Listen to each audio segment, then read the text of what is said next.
Good afternoon and welcome inside Regency Furniture Stadium, the home of the Southern Maryland Blue Crabs, as your Blue Crabs enter this final game of the season, looking to come out victorious and clinch their first playoff berth since 2017. A thrilling day here in Waldorf, Maryland. Andrew Banstra here to take you through it alongside Matthew Hargrove and Brennan Casera right here on your home for Blue Crabs baseball, the Hometown Real Estate Broadcast Network. Southern Maryland comes into this game needing either a win or a Long Island Ducks loss to find themselves into the playoffs. It's all going to happen today. We've been asking questions for months. What happens if this happens and if this team wins? We know our answers now. Southern Maryland wins this game, they're in no matter what. Additionally, a Long Island loss would put the Blue Crabs into the postseason. Your Southern Maryland Blue Crabs coming off a massive doubleheader sweep yesterday over the Lexington Legends. Game one, a 4-4 game in the sixth inning of a 7-inning doubleheader. A 3-run home run from a late scratch into the lineup in Jordan Howard sent the Blue Crabs over the edge. And then in game two, runners on first and second, no outs, trying to keep that 2-1 lead alive.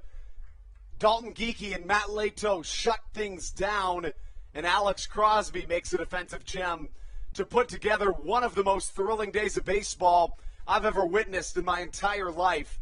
The Blue Crabs trying to just have one more of those days here today, and they'll put the right-hander Daryl Thompson on the mound to try to do just that.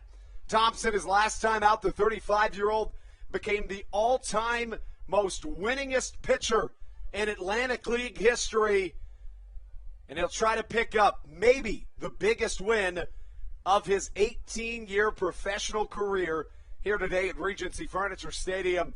Matthew, I can't wait for this ballgame to get going.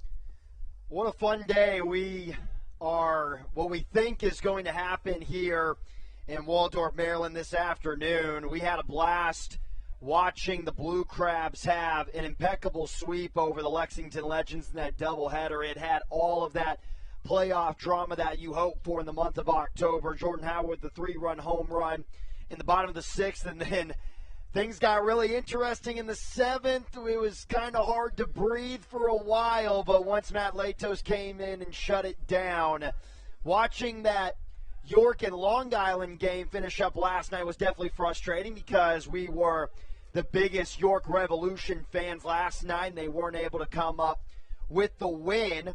I believe, though, they've had a pretty good start to their Sunday afternoon Game 3 against the Ducks so far today, and as the game progresses, we'll definitely keep a close eye on that one. But you mentioned that Daryl Thompson, you have to feel really optimistic about a potential sweep for the Blue Crabs against the Legends with Thompson on the bump and just coming off of his 75th all-time career victory. He also has a chance today to get his 16th victory of the season, which would also be a career high. Daryl Thompson, an incredible year, 15-3 on the season. The right-hander, a 3.17 ERA. That leads the league, as does his win column, his whip, his complete games, you name it. Thompson has been the king of the Atlantic League for a couple of years now, and he looks to put a stamp on that crown once more here this afternoon at Regency Furniture Stadium. First pitch about 5 minutes away. Let's give you the starting lineups right here on your home for Blue Crabs baseball, the Hometown Real Estate Broadcast Network. On the mound for the visiting Lexington Legends in Game 4 of a 4-game series, the right-hander number 27, Michael Koltak. The offense behind him reads as follows: 25-34 Legends in the second half, 11 games back in this second half. Leading off, the right fielder, Tillman Pugh. Batting second, the center fielder, Cole Sturgeon. The left fielder, Courtney Hawkins, bats third, with the first baseman, Dennis Phipps, batting fourth. Juan Silverio bats fifth, the third baseman. Beneklinski, the shortstop, bats sixth. Pete Jorgen, the catcher, bats seventh. Batting eighth, the second baseman, Chris Fornacci. And batting ninth, the designated hitter, Darian Sanford. As for the Blue Crabs on the mound again, the right-hander Daryl Thompson takes the hill, looking to put his team over the hump for the first time since 2017. It would be a magical finish to the season. Southern Maryland needed to go either 5-2 or 6-1 in this homestand, depending on how things went. To this point, they're 5-1, and it looks like they'll need to go 6-1. The offense they send out today reads as follows. The left fielder, Matt Hibbert, leads things off. Batting second, Ruby Silva, the right fielder. The center fielder, Zach Collier, just named the Blue Crabs Defensive Player of the Year, bats third. The designated hitter bats fourth. It's Jovan Rosa. Alex Crosby bats fifth, the first baseman, with the second baseman, Tucker Nathans, batting sixth. 7-8-9 for Southern Maryland reads as follows. It'll be the third baseman, Josh McAdams, the catcher, Joe DeLuca, and the shortstop, Michael Baca, here on a Sunday afternoon in Charles County, Maryland. The Blue Crabs, we came into this series knowing that things would be tough. You needed 3 wins in 4 games, maybe a complete sweep. Southern Maryland has already won the first 3. Game number 4 on the other end of this break. You are watching your home for Blue Crabs baseball, the Hometown Real Estate Broadcast Network.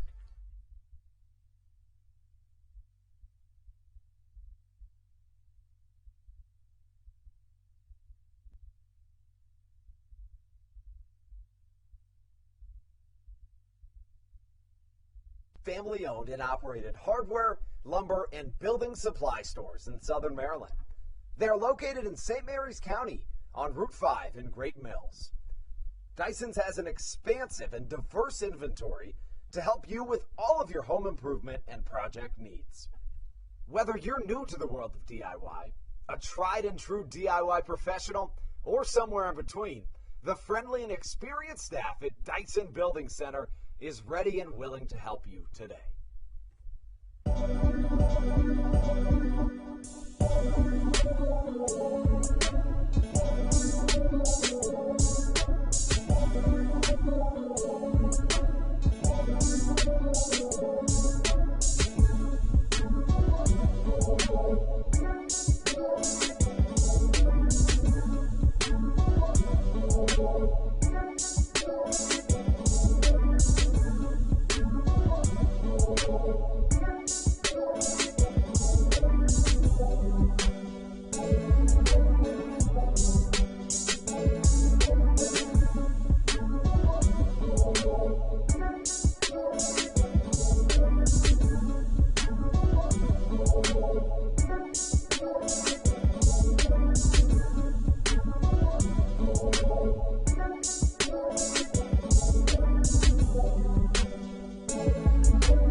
This is Blake Vivens, and you're listening to the Hometown Real Estate Broadcast Network.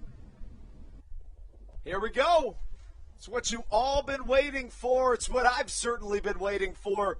Game number 120 of 120 in this 2021 season, and we still don't know the Blue Crabs' postseason fate. It lies in the hands of the right-hander that stands atop the mound right now, Daryl Thompson, Southern Maryland's very own, the reigning Atlantic League Pitcher of the Year, soon to be the 2-time Atlantic League Pitcher of the Year if I had a vote. 15-3 on the season, a league-leading 15 wins with a 3.17 ERA. Daryl Thompson now faces the Lexington Legends and they'll bring out Michael Kolchak onto the mound. Not a ton of experience for him on the season. Of course, the Legends start their playoff run tomorrow. What is your plan of approach if you're Southern Maryland, and do you expect a bullpen day?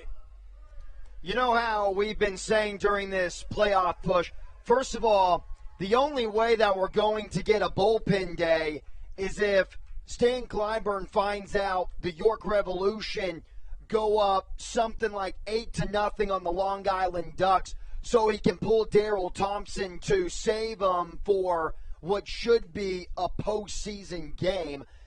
Other than that, I definitely see Daryl Thompson going the distance, unless another reason why we could see a bullpen day from Stan Clyburn is the Southern Maryland Blue Crabs go up something like 8-0 on the Lexington Legends. But if it's a close game, you'll see Daryl Thompson for a while this afternoon. What's really crazy, and you said this before the national anthem, is going into this homestand, we were trying to figure out what the Blue Crabs should do record-wise to really make them feel comfortable in getting a playoff spot. And we were thinking, in 7 games, definitely 5-2.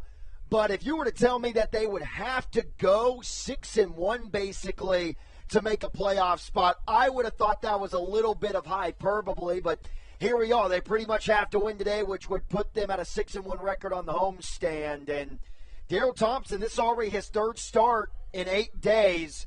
But I expect nothing less from a guy who should win Pitcher of the Year a 2nd time in a row. Yeah, you think about it, being asked to win 6 of your last 7 games to finish the season to get into the playoffs is basically something out of a script of a movie. That's what the Blue Crabs are trying to finish off here today, a Sunday afternoon in Waldorf, Maryland, the Hometown Real Estate Broadcast Network. Live from the Baynet Press Box, Andrew Banster alongside Matthew Hargrove and Brennan Casera, and we are underway. In comes the right fielder, Ruby Silva, catches a line drive on the first pitch for out number 1, and certainly that's how you want to start the day if you're Southern Maryland. It was a line drive, but it wasn't hit very hard, and when Daryl Thompson is on, he can do it with the best of them on the soft contact off the bat.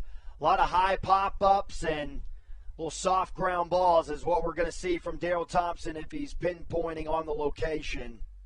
Now facing Cole Sturgeon, the center fielder in today's contest. First pitch he sees in there for a called strike. Thompson pounding the zone early, just as you'd expect.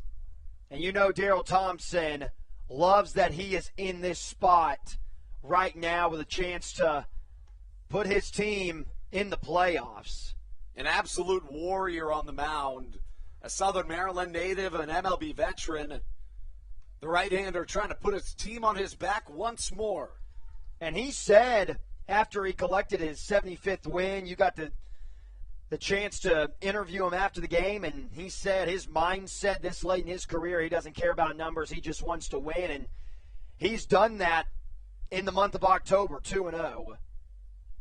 The right-hander on his way, soft chopper to the right side, fielding as Alex Crosby flips to a covering Daryl Thompson, who steps on first for out number 2. That's the start you're looking for if you're Stan Clyburn and the Blue Crabs.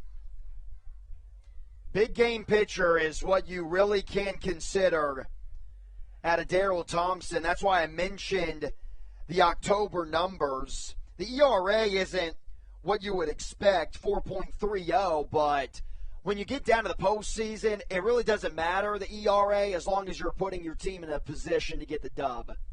That he has in his last 12 starts for Thompson, the right-hander, 9-1 with a 2.56 ERA. First pitch outside. On his way to Courtney Hawkins. He struck out to end the game yesterday. McAdams fields at the third base bag and throws across the infield. Not even double-digit pitches for Daryl Thompson in his first inning of work, and he gives things to his offense, trying to give him a lead when we return on the Hometown Real Estate Broadcast Network. This is Matt Latos, and you're listening to the Hometown Real Estate Broadcast Network. Dyson Building Center is one of the oldest family-owned and operated hardware, lumber, and building supply stores in Southern Maryland. They are located in St. Mary's County on Route 5 in Great Mills. Dyson's has an expansive and diverse inventory to help you with all of your home improvement and project needs. Whether you're new to the world of DIY, a tried and true DIY professional, or somewhere in between, the friendly and experienced staff at Dyson Building Center is ready and willing to help you today. In February of 2020, Regency Furniture Stadium and the Southern Maryland Blue Crabs were given what we view as an honor, being named the 4th mass vaccination site in the state of Maryland. Here's a message from Regency Furniture about the honor that it has been and still is to be one of Maryland's mass vaccination sites, getting our community back to safety.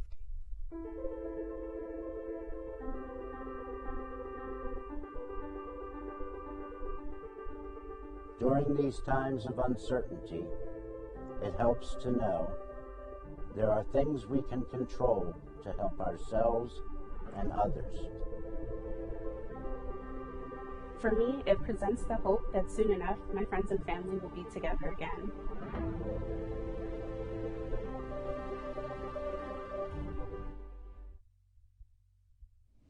This is Patrick Baker, and you're listening to the Hometown Real Estate Broadcast Network.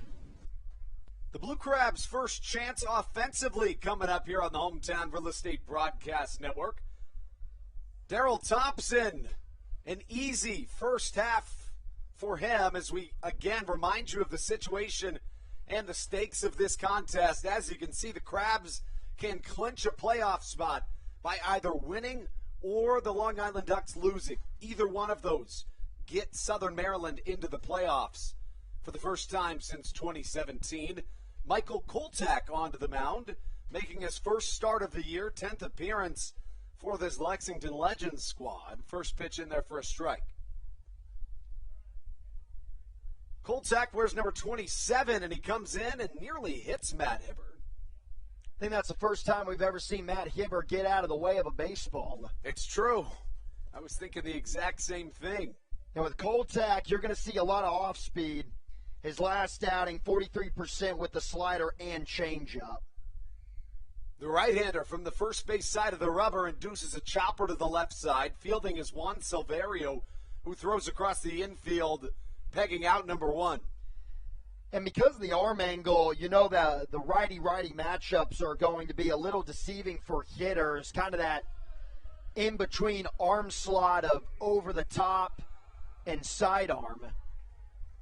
Here comes Ruby Silva, just named the Blue Crabs Offensive Player of the Year here in 2021. A guy that was traded about a quarter of the way through the season to Southern Maryland, and he's done nothing but lead the Atlantic League in batting average by a relatively wide margin since joining Southern Maryland.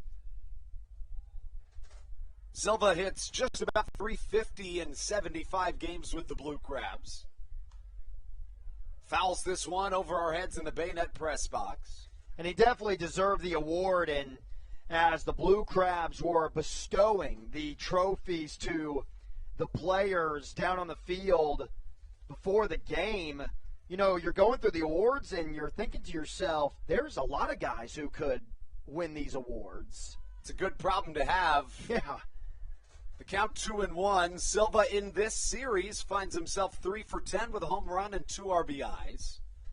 The 2-1 from Koltak. Fouled once more. Not a ton of numbers to work with when you're looking at the numbers of Koltak on the season, but in very limited time he has found success. And this is his first start of the year, has been coming out of the bullpen for the entire summer. 2-2 inside, and you're right, a lot of off-speed. You look at the numbers for Koltak. He made 3 appearances all in relief in July, 2 in August, 3 in September, and now this is 2nd of October, so very infrequently used. He's actually also the bullpen coach for this Lexington Legends team. 3-2, chopped foul. So basically, pitching coach versus pitching coach today. That's right. On the matchup. That's pretty awesome to see. You will really only see that in the Atlantic League. And when Koltak, I know we've already talked about the off speed, when he does throw that four-seamer. Silva to the left side on the backhand is Ben Aklinski. turning his body, firing, but the speed of Silva beats out an infield single. A lot of speed in those legs. Even in his younger 30s, he can still run really well in Ruby Silva. But going back to that fastball by Koltak, when he does throw it, 86 to 88 on the gun, and that was the pitch on the infield single for Silva. Of course, Koltak, this bullpen coach, the pitching coach, an MLB veteran, and Dave Island for this Lexington squad. Number 8, Zach Collier steps in. You see those beautiful new black and white pinstripe jerseys Southern Maryland is donning today. First pitch to Zach Collier, who just was awarded the Southern Maryland Blue Crabs Defensive Player of the Year award. I mean, he did find himself on SportsCenter's top 10. Hard to give it to somebody else, but you're talking about a guy that has really brought it all season long for this Blue Crabs team. He just makes it look so effortless at times. There was a play yesterday, I can't remember if it was game 1 or game 2 of the doubleheader, but we saw Samford, the center fielder for the Legends, go back and make a play on the track, and you said the only other guy that would have been able to make it is Collier. 2 balls and a strike the count.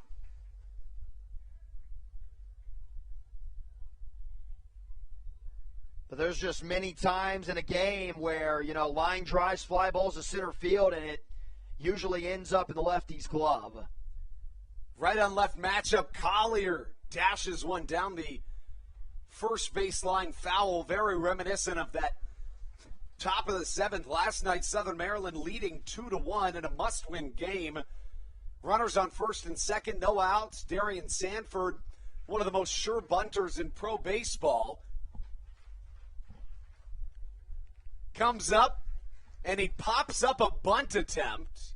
He then finds himself getting runners to second and third, and Matt Latos locked things down. 2-2. Collier over our heads in the Baynet press box. Definitely cannot forget about the Crosby play that saved it from being a tie ball game in the 7th. That's true. The Crosby play was, and that's where I started this point with, and never got quite back to it, but a dive and his glove just caught the ball and landed on first to catch a quick out. Courtney Hawkins, the Atlantic League Player of the Month in September, was struck out to end the game. And you never know. That ball gets by Crosby, goes down the right field line. You just don't know what happens after that. It's just a momentum killer, and all the momentum is in that first base dugout. Maybe see a couple of other hits, and the Blue Crabs end up losing the game. Pickoff move to first, not in time. Silva back safely and standing. Looking at the numbers so far, Koltak has thrown 16 pitches in his first half. Pitching for Daryl Thompson, he threw just 7. It's just Daryl Thompson doing Daryl Thompson things. 2-2 inside as Zach Collier works a long and drawn-out count. Would love to see Daryl Thompson go the full 9 innings today. On the other hand, obviously you'd like to see him for the postseason, so there's 2 sides of the argument. Runner goes on the pitch, the 3-2 chop to the right side, foul once more, and not going down without a fight is Zach Collier, something that we've come to expect from the left-handed hitting center fielder. I would really like to see Silva off and running again on this pitch. As Zach Collier can pull the baseball, he's got 2 directions where he would go where it'd be very successful for the Blue Crabs. If he pulls the baseball, there's only one guy on that left side. Silva may be able to make it to third. Shortstop covers the base. Collier's got it wide open on the left side. Silva goes again, doesn't matter. It's ball number 4. Did he go? No, he did not. Couple of base runners on here early, and the Blue Crabs are in business. Seems like Dennis Phipps is having some sort of argument here. Of course, we saw him in the midst of a play being challenged yesterday, of which he was successful. Nonetheless, Southern Maryland, again, you win this game, you're in the playoffs for the first time since 2017. And if you're a Blue Crabs fan, you like what you see right now. 1 out, Runners on first and second. Especially with Rosa coming up, he's been red hot. Here comes Jovan Rosa. First pitch he sees, a slider that misses outside. This is a guy who he loves to feast off of. Fastball, not that hard. If he can just maybe watch a slider hang over the plate or work a count in his favor to get an 87-mile-per-hour heater. You're exactly right. This is Jovan Rosa's ideal pitcher to face. Line drive right center. That'll get down. There goes Rosa, headed for second, rounding third. Ruby Silva. Zach Collier joins him. Collier coming all the way home. A 2-run double, and the Blue Crabs on top early here at the Reg in Waldorf. You know a guy's feeling good when pretty good pitch by Koltak on the outside part of the plate, but Rosa goes with the pitch and absolutely clobbers it into that right center field gap. Jovan Rosa playing some of his best baseball in the most important moments. Yeah, I mean, you bring it up. Rose is a guy that had found struggles of late.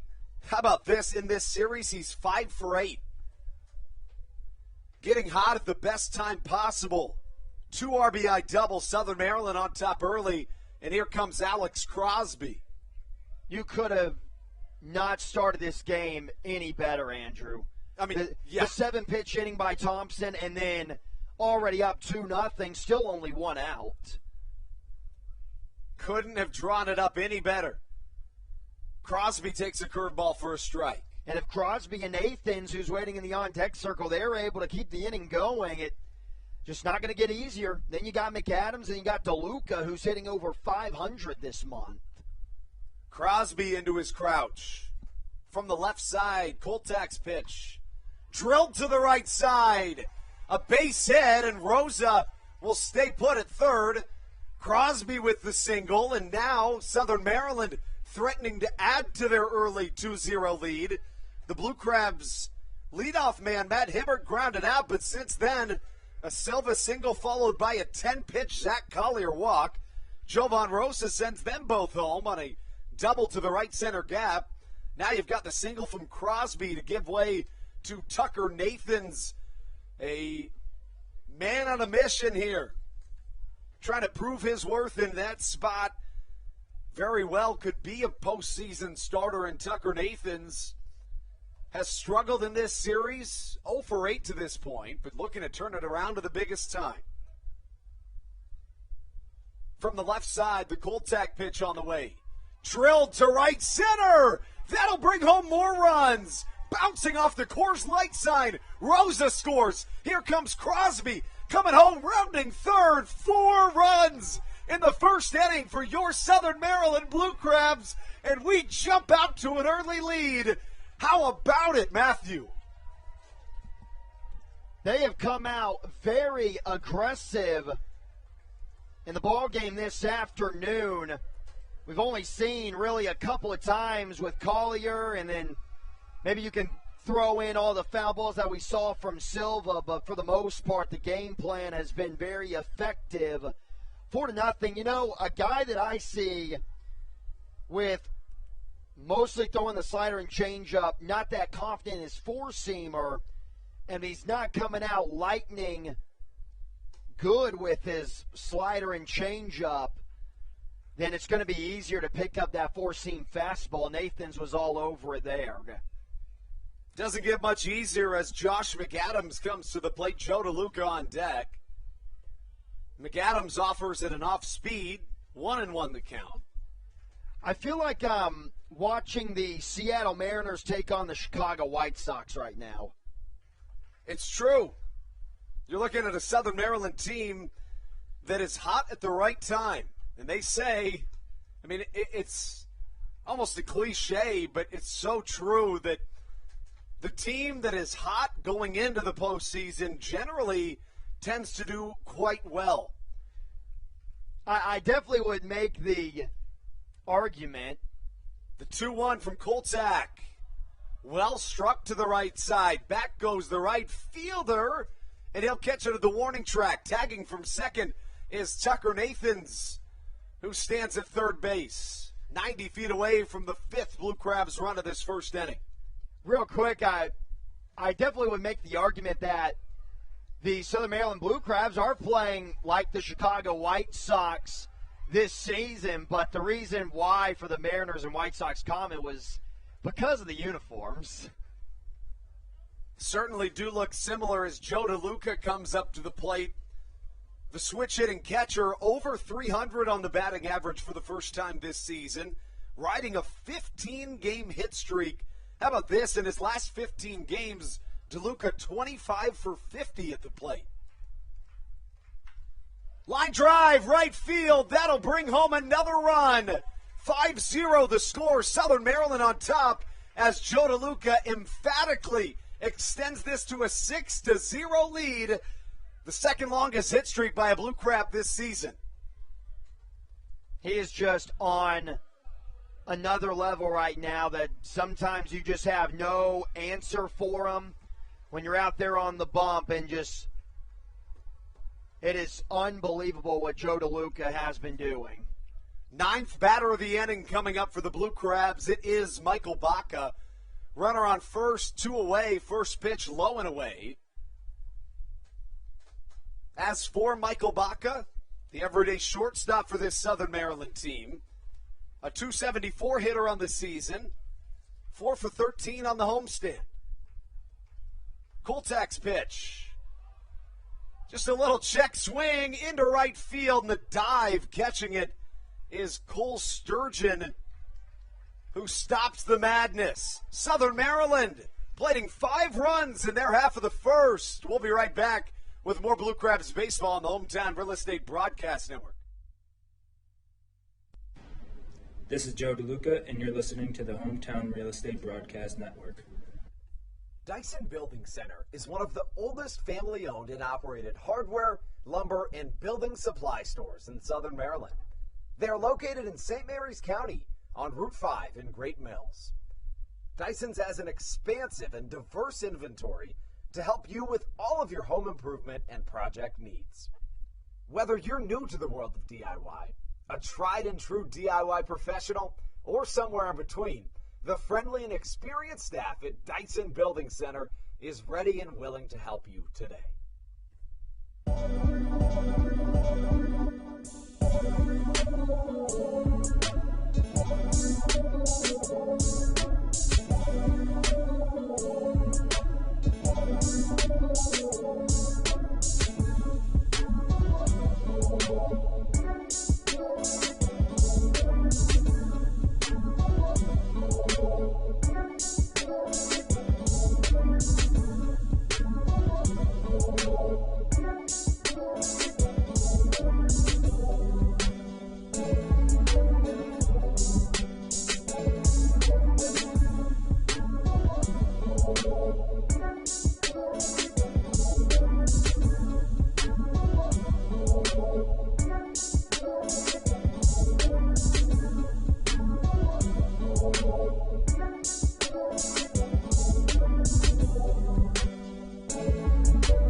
This is Blake Vivens, and you're listening to the Hometown Real Estate Broadcast Network. A tale of 2 stories to this point in Waldorf. 7 pitches was enough to get Daryl Thompson through his first inning of work. Next thing you know, 5 runs from the Blue Crabs in the bottom half of the first inning. First offering from Thompson fouled to the left side. It'll be Dennis Phipps, Juan Silverio, and Ben Aklinski here in the top of the second. Southern Maryland in the final game of their season, still trying to determine their playoff fate. Destiny lies in the hands of the right-hander on the mound, who on his 9th pitch of the evening picks up his 4th out.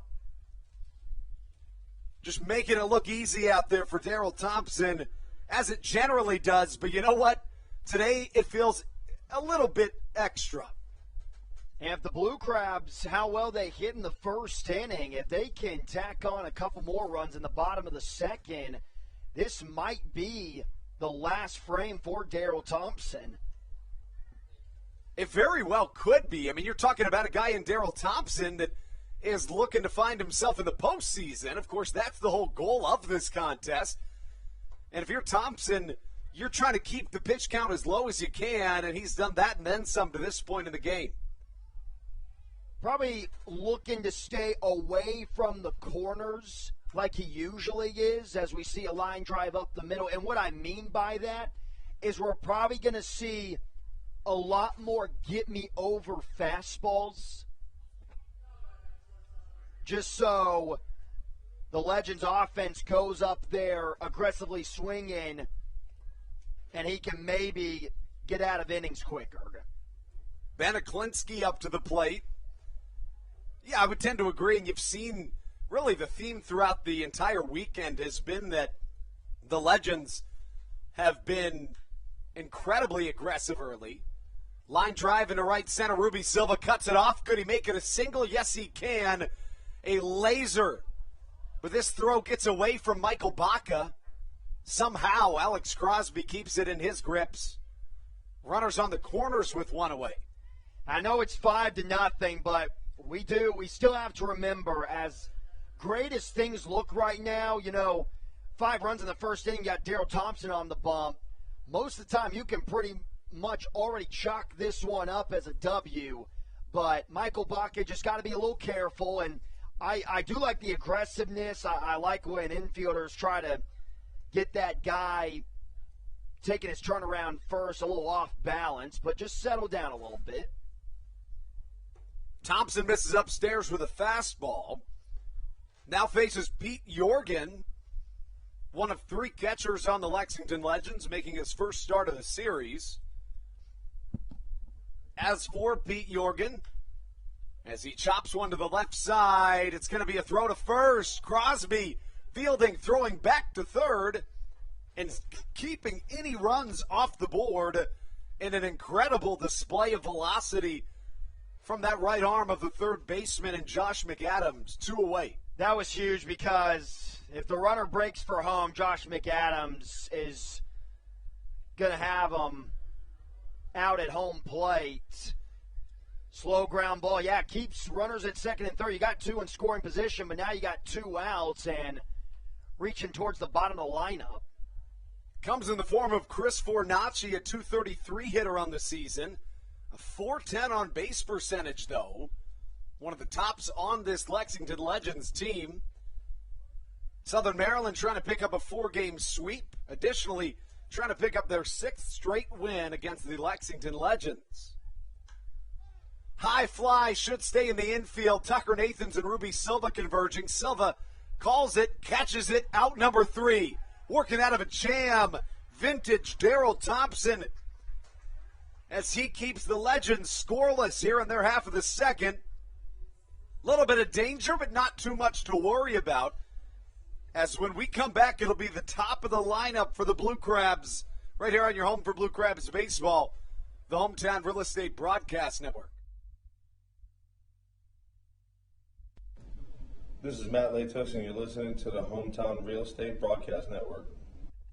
Dyson Building Center is one of the oldest family-owned and operated hardware, lumber, and building supply stores in Southern Maryland. They are located in St. Mary's County on Route 5 in Great Mills. Dyson's has an expansive and diverse inventory to help you with all of your home improvement and project needs. Whether you're new to the world of DIY, a tried and true DIY professional, or somewhere in between, the friendly and experienced staff at Dyson Building Center is ready and willing to help you today. In February of 2020, Regency Furniture Stadium and the Southern Maryland Blue Crabs were given what we view as an honor, being named the 4th mass vaccination site in the state of Maryland. Here's a message from Regency Furniture about the honor that it has been and still is to be one of Maryland's mass vaccination sites, getting our community back to safety.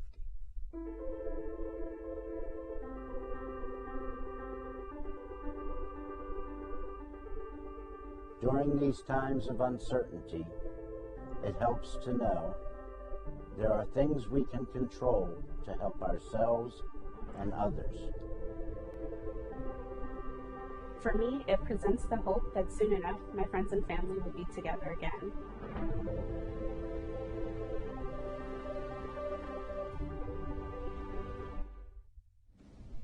This is Patrick Baker, and you're listening to the Hometown Real Estate Broadcast Network. To the bottom of the second we go. 5-0 the score. Southern Maryland in charge here early. Top of the lineup up for Southern Maryland. Played at 5 in the first. Trying to replicate that here in the second. Matt Hibbert leads things off. He grounded out to the third baseman, Juan Silverio, his first time up. Michael Kolchak out for his second inning of work. Hibbert fouls one to the right side. So obviously the goal for today is win. You get into the playoffs. The second goal after that 5-run first inning, and I think what is going through Stan Kleinburn's mind right now is how quickly can we get Daryl Thompson out of this game to preserve him for the postseason. And looked like, there was a little bit of a jam in the top of the second inning, Thompson doing Thompson things. And I guess, Andrew, for you, what would be the deficit that would make you feel comfortable to pull Thompson? I think that you need to play it as conservatively as possible because you really can't leave any margin for error. I think for Thompson to not come back out for this third, you need 5 or 6 if you're Southern Maryland. Ben Aklinski can't come up with this one, and this one starts out with a runner on. I would think 10-0, you can safely take Thompson out and maybe even throw him game 2 of the playoffs. You would think. I say if Southern Maryland is able to put up 5 more runs in this second, that you bring him out for the third, because we know how runs come about here in the Atlantic League, and with there still being, 7 more innings left to play, I think you would have to go at least 1 or 2 more with Thompson, even if it was 10-0. Ruby Silva now up to the plate. First pitch he sees grounded into the dirt. Isn't it great, though, that we are having this conversation in the second? Could be a lot worse. It was a dream scenario yes. that you and I had discussed, and Brendan as well, pregame. What if the Blue Crabs could pull out such a big lead you could take Thompson out? Runner goes on the pitch. Hibbert on his way to second, throws a little bit high, gets away from the shortstop, Aklinski. And, we were talking about it really just optimistically thinking, because, of course, you'd rather not have to use Daryl Thompson today, although you do have to if you're Southern Maryland. But you'd rather not have to because, obviously, if you do make the playoffs, you'd love to have him available. But you know what? I'm not surprised from what we've seen so far. I'm not surprised that Southern Maryland put up 5 runs in the first inning. Kolchak, a guy who, again, he's making his first start, just a little uncomfortable, and you have to question just the motivation of Lexington coming into this one. They're ready for the postseason to start. This game does not mean a thing, and I think that's kind of why we've seen a really aggressive approach on the offensive side up and down the lineup for the Legends, kind of just wanting this game to end pretty quickly. Get on the road, get back to Yeah, exactly.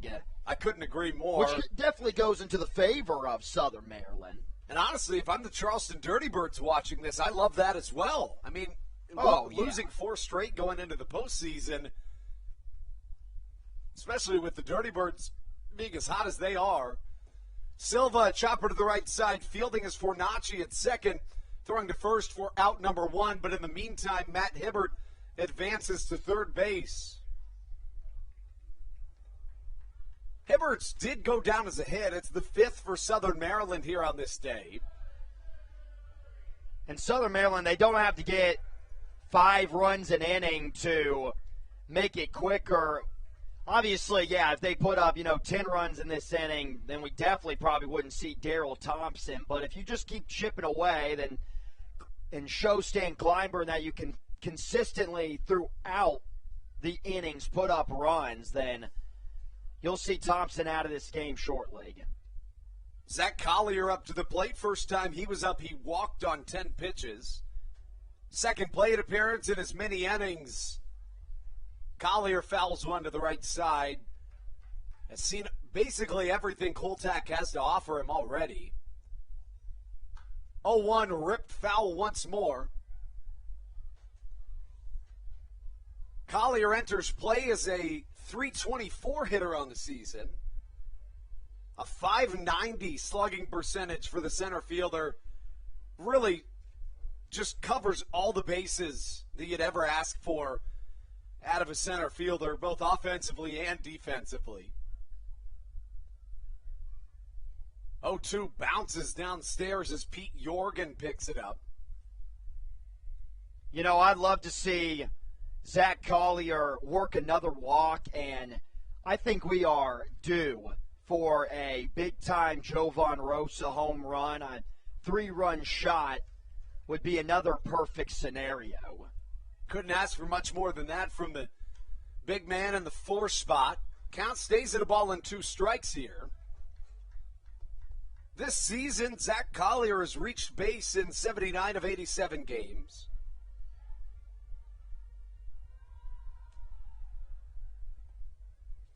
Got to remember, too, with Collier, definitely can't pitch him inside. Loves to pull the baseball, but does have the pop to go the opposite direction.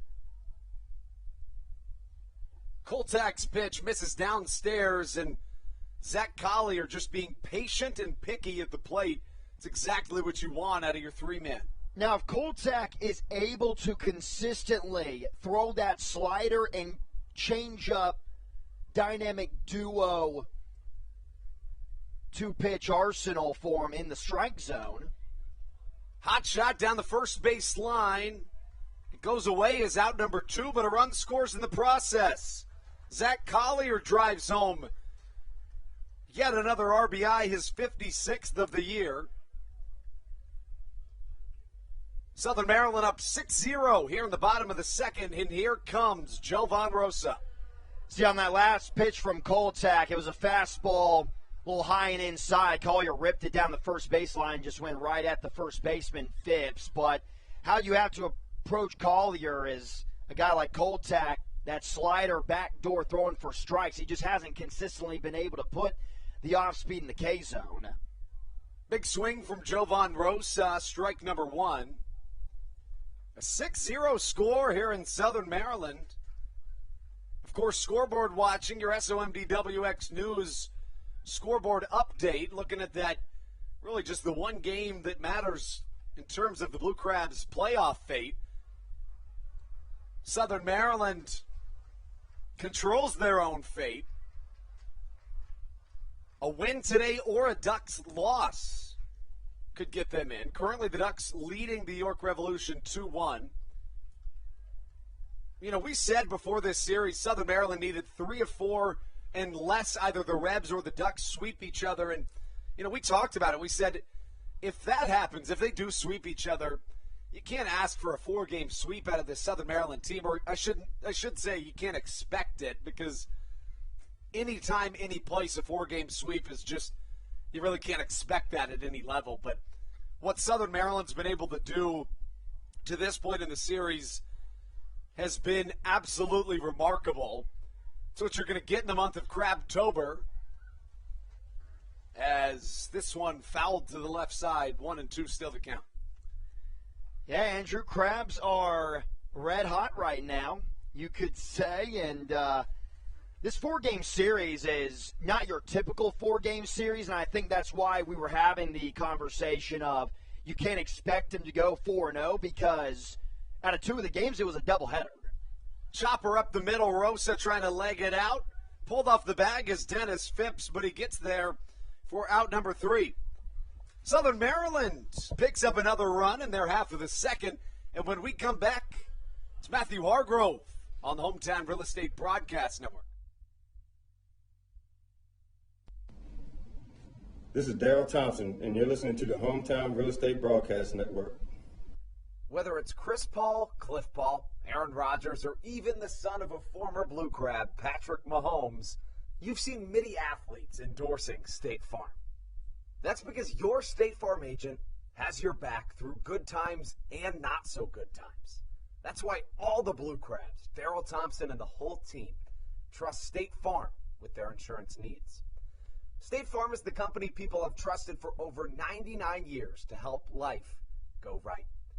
Call your local State Farm agent, Greg Conklin, today at 240-776-4289.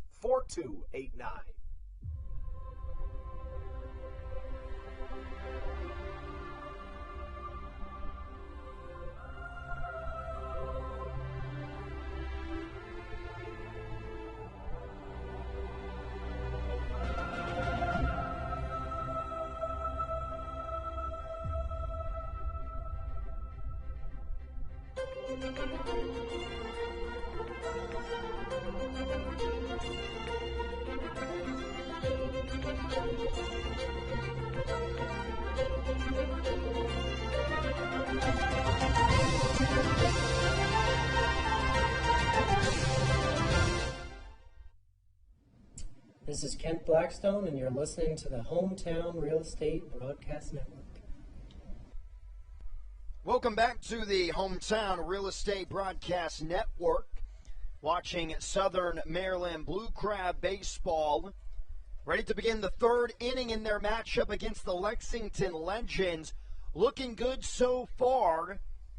A 6-0 lead, a 5-spot in the bottom of the first, and they were able to tack on one more in the second. Daryl Thompson looking for his third scoreless inning of work. Matthew Hargrove here alongside Andrew Banstra.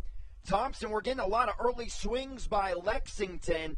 We're assuming it's because they're ready to go home. They want to make this game quick. They're not playing for anything this afternoon. And that has to be in the mind of Daryl Thompson as well, as he is dissecting on how he wants to approach every single hitter in this lineup. Thompson's going to face off against 9-1-2. Sanford, the center fielder, takes a strike that dents the outside part of the plate, 0-1. We've been seeing Sanford in the leadoff spot all weekend long. Nothing new for him here to lead off the third inning. Was part of that. We mentioned it back in the first inning, part of that crucial seventh inning for the Blue Crabs. Second and first, Sanford trying to move a couple of runners into scoring position. But he ends up popping out. Ruby Silva on a base hit into right field. Looked like Silva almost had a play. That's the second time that he's almost tried that this weekend. Both those times being, though, Sanford running down the line.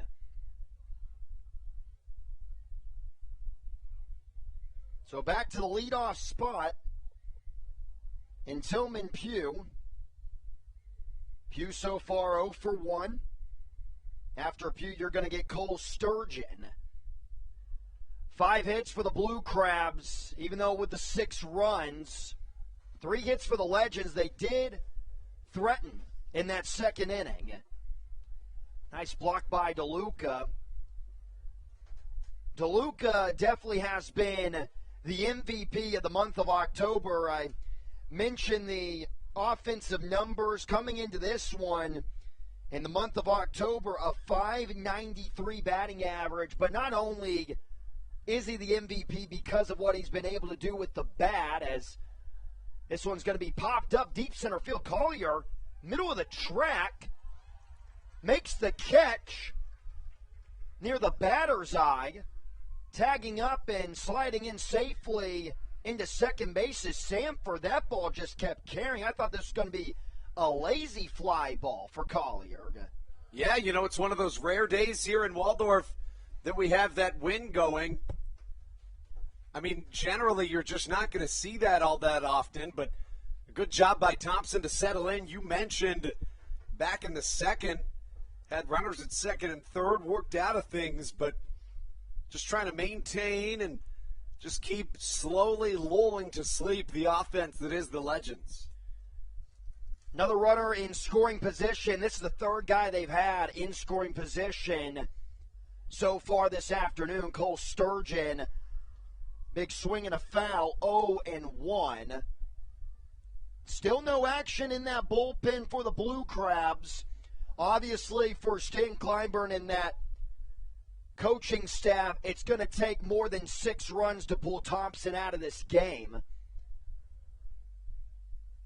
And you have to assume that Thompson and Clyburn have had conversations about if this situation does come about. High pop-up, will it stay in play? It will in foul territory right into the mitt of Josh McAdams. Risky throw over to Tucker Nathans, trying to keep or catch Sanford sleeping. Able to get back, though. And Thompson's gotten some pretty big outs with runners in scoring position. Yeah, he really has, and he's done well to keep his pitch count down, only at 22 pitches. 18 of his 22 pitches have been in the strike zone. Sturgeon now 0 for 2. That's going to bring up Courtney Hawkins, 329. You couldn't have, you mentioned the Hollywood script last night and that 7th inning of Game 2, as the first pitch to Hawkins is taken for strike 1 on the inside part. You have Matt Latos, and one of the more dangerous hitters in the Atlantic League, with runners on second and third, 2 outs. Anything could have happened. Courtney Hawkins easily could have left the yard, and Blue Crabs could have lost. Latos with a big strikeout. Swing and a miss. Another off-speed pitch from Thompson. That's what Latos got Hawkins on the strikeout with, was that 12-6 curveball out of the righty hand from the tall Latos. Check swing definitely went around. Back-to-back off-speed pitches. I assume we're going to see another one from the veteran. We do. Just missed. Thompson started to walk towards the third base dugout. A little smile there. Couldn't be much closer than that. A beautifully placed off-speed pitch there from Daryl, who just keeps pounding the zone. This is an afternoon game in Waldorf, so that wind moving pretty well out towards right field. Good day to be a lefty, bad day to be a pitcher. 1-2. High pop-up once again. A lot of pop-ups today for Thompson per usual. Going back and making the catches, Ruby Silva for the final out of the inning. Lexington strands 1. We head to the bottom half. Blue Crabs still with a 6-0 lead. You're watching Blue Crab Baseball on the Hometown Real Estate Broadcast Network. This is Dalton Geeky, and you're listening to Hometown Real Estate Broadcast Network. There's nothing quite like when the Blue Crabs retire the side. And Wealth Management Partners, they're on your side for your retirement planning needs. It's never too early to start planning your retirement. Talk to the experienced financial advisors of Wealth Management Partners located right here in Waldorf. Call them today at 301-885-0955. Again, Wealth Management Partners. Call them today at 301-885-0955. Weiss Markets is a proud sponsor of the Southern Maryland Blue Crabs and has been since their inaugural season in 2008. Weiss Markets also presents one of the Blue Crabs' best and most famous promotions every single year. Kids can get in free to every single Blue Crabs game of every single year simply by wearing a jersey, thanks to Weiss Markets. Weiss Markets can help you with all of your game day needs for a great price. Stop in at your local Weiss today. Eat better, spend less. That's wise. Weiss Markets is a proud sponsor of the Southern Maryland Blue Crabs.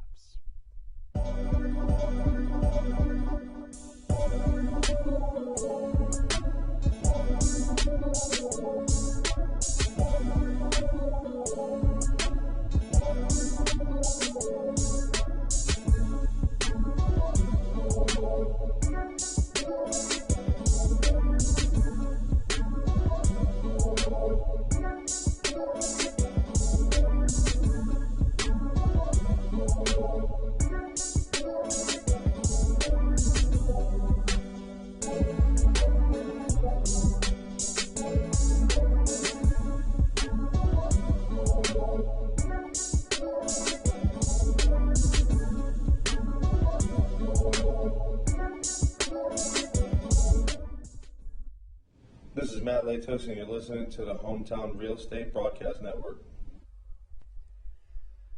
The Legends are going to their pen early, already down 6-0 to begin the bottom of the third inning.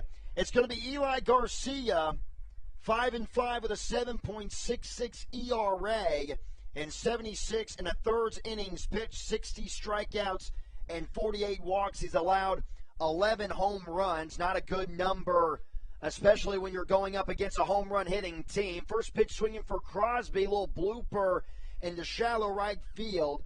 Pugh comes on to make the catch for out number 1.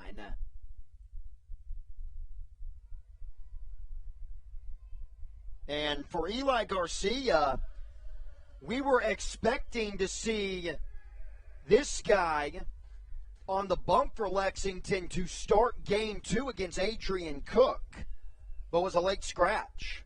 Yeah, it's interesting. 3 of their 4 starters that were projected didn't end up starting the game, and I would have to imagine that Garcia's just basically getting a bullpen day in. We saw basically a bullpen day yesterday for Lexington, just getting their big-time arms ready to go for the postseason, a little bit of a tune-up. Most notably, we saw Henry Owens, who is one of the aces of the Legends staff, leads the Atlantic League in strikeouts. We saw him in a rare relief role as Tucker Nathans, who's already doubled to this point, watches a ball outside 1-0. So Nathans is 1 for 1, but that double did drive in 2. Made it a 4-0 game in the first inning. Part of that 5-run first for Southern Maryland. So I'll say it again because it's just on the minds of all of us, obviously. There's still nobody warming up in the Blue Crabs bullpen. Who does Stan Clyburn have, though, to potentially go to after Thompson? He's used a lot of guys recently.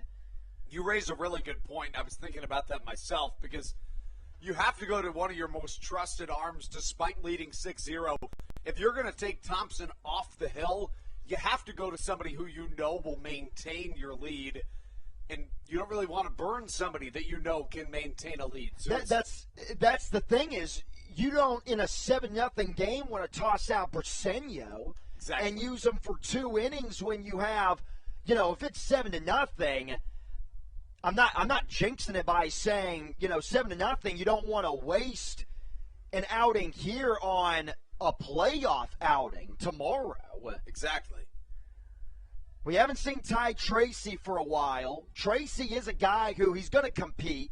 The ERA isn't ideal, but it's not like he's going to go up there and walk a ton of guys. And the guy that is going to consistently throw ball 4 is the last guy that you want in a 7-0 game because walks will quickly get the team back into a game. Nathan's well behind that curveball, so after it was looking like the Blue Crabs were on pace to score 50 runs this afternoon, they've cooled down a little bit. Garcia, a pop out from Crosby and a strikeout from Nathans brings up the hot corner playing Josh McAdams, who is 0 for 1. But it also brings up the conversation of who does Stan Clyburn have in his mind to pitch in game 1 if they're able to get there. Because I like to put my mind in, I like to act like I'm the manager sometimes, even though the Blue Crabs would be nowhere close if I was the manager of the team. As Josh McAdams fishing for a curveball in the dirt. Who should Clyburn go tomorrow in the start? I like Kyle Murphy. Yeah, I don't think you can go wrong with Murphy. I would have to assume, just based off of where we are in the rotation and just kind of what we've seen in these last few months, that if it's not Murphy, it'll be Mahoney, I would think. And if it is Murphy, then it would be Mahoney game 2, just based off of what we've seen in the rotation over these last couple of months. Again, just a projection. I have no information. No, we have no idea. We're just playing the assuming game, if you will. A ball and a strike to McAdams inside 2-2 now.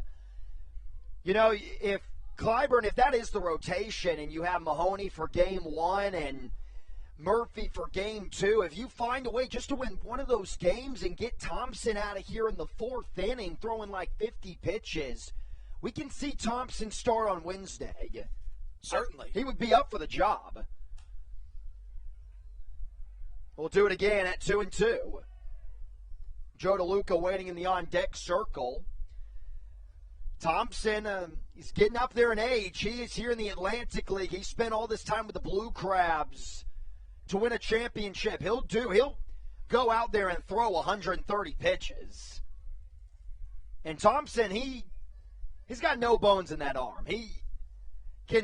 I believe sometimes he can throw 200 pitches as McAdams is going to get this ground ball to sneak through into the corner down the left field line. A 2-out double for McAdams, his first base hit of the game. Couple of defensive changes for the Lexington Legends. Cole Sturgeon moves from center to right field.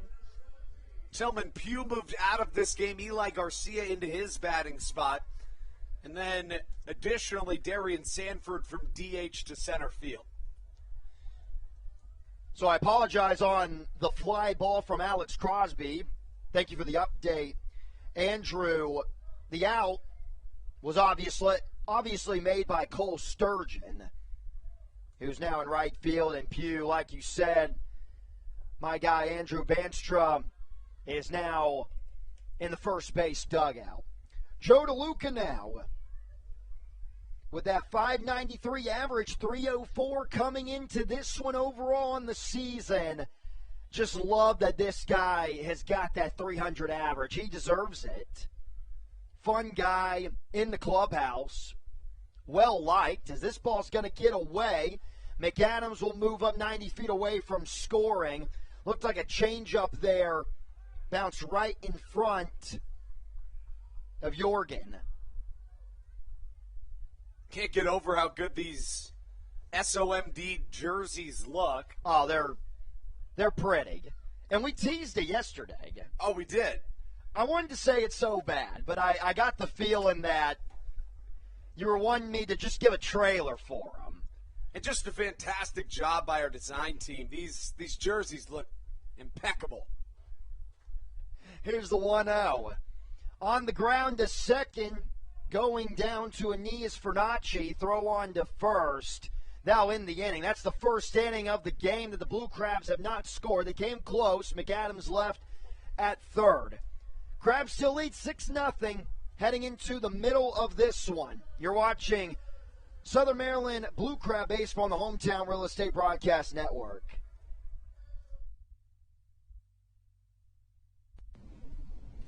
This is Daryl Thompson, and you're listening to the Hometown Real Estate Broadcast Network.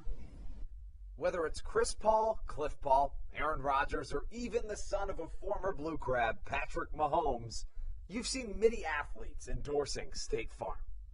That's because your State Farm agent has your back through good times and not so good times. That's why all the Blue Crabs, Daryl Thompson and the whole team, trust State Farm with their insurance needs. State Farm is the company people have trusted for over 99 years to help life go right. Call your local State Farm agent, Greg Conklin, today at 240-776-4289.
This is Kent Blackstone, and you're listening to the Hometown Real Estate Broadcast Network.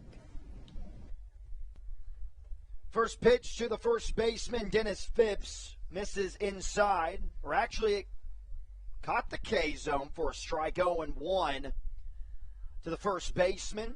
Thompson, fourth inning of work. He has been terrific. 3 shutout innings. Getting closer and closer to another one already as he has Phipps quickly down an 0-2 hole. Slow-moving curveball down the left field line, but it's going to be called foul. So we'll do it again. 4, 5, and 6, the meat of the order due up in this fourth inning for Lexington. Obviously starting with the first baseman, Phipps. Waiting in the on-deck circle, the third baseman, Silverio, and then Aklinski, the shortstop, waiting in the hole. Blue Crabs 6-0 over the Legends. It has been pretty much a perfect last regular season game for Southern Maryland. Of course, keeping you up to date on the playoff situation.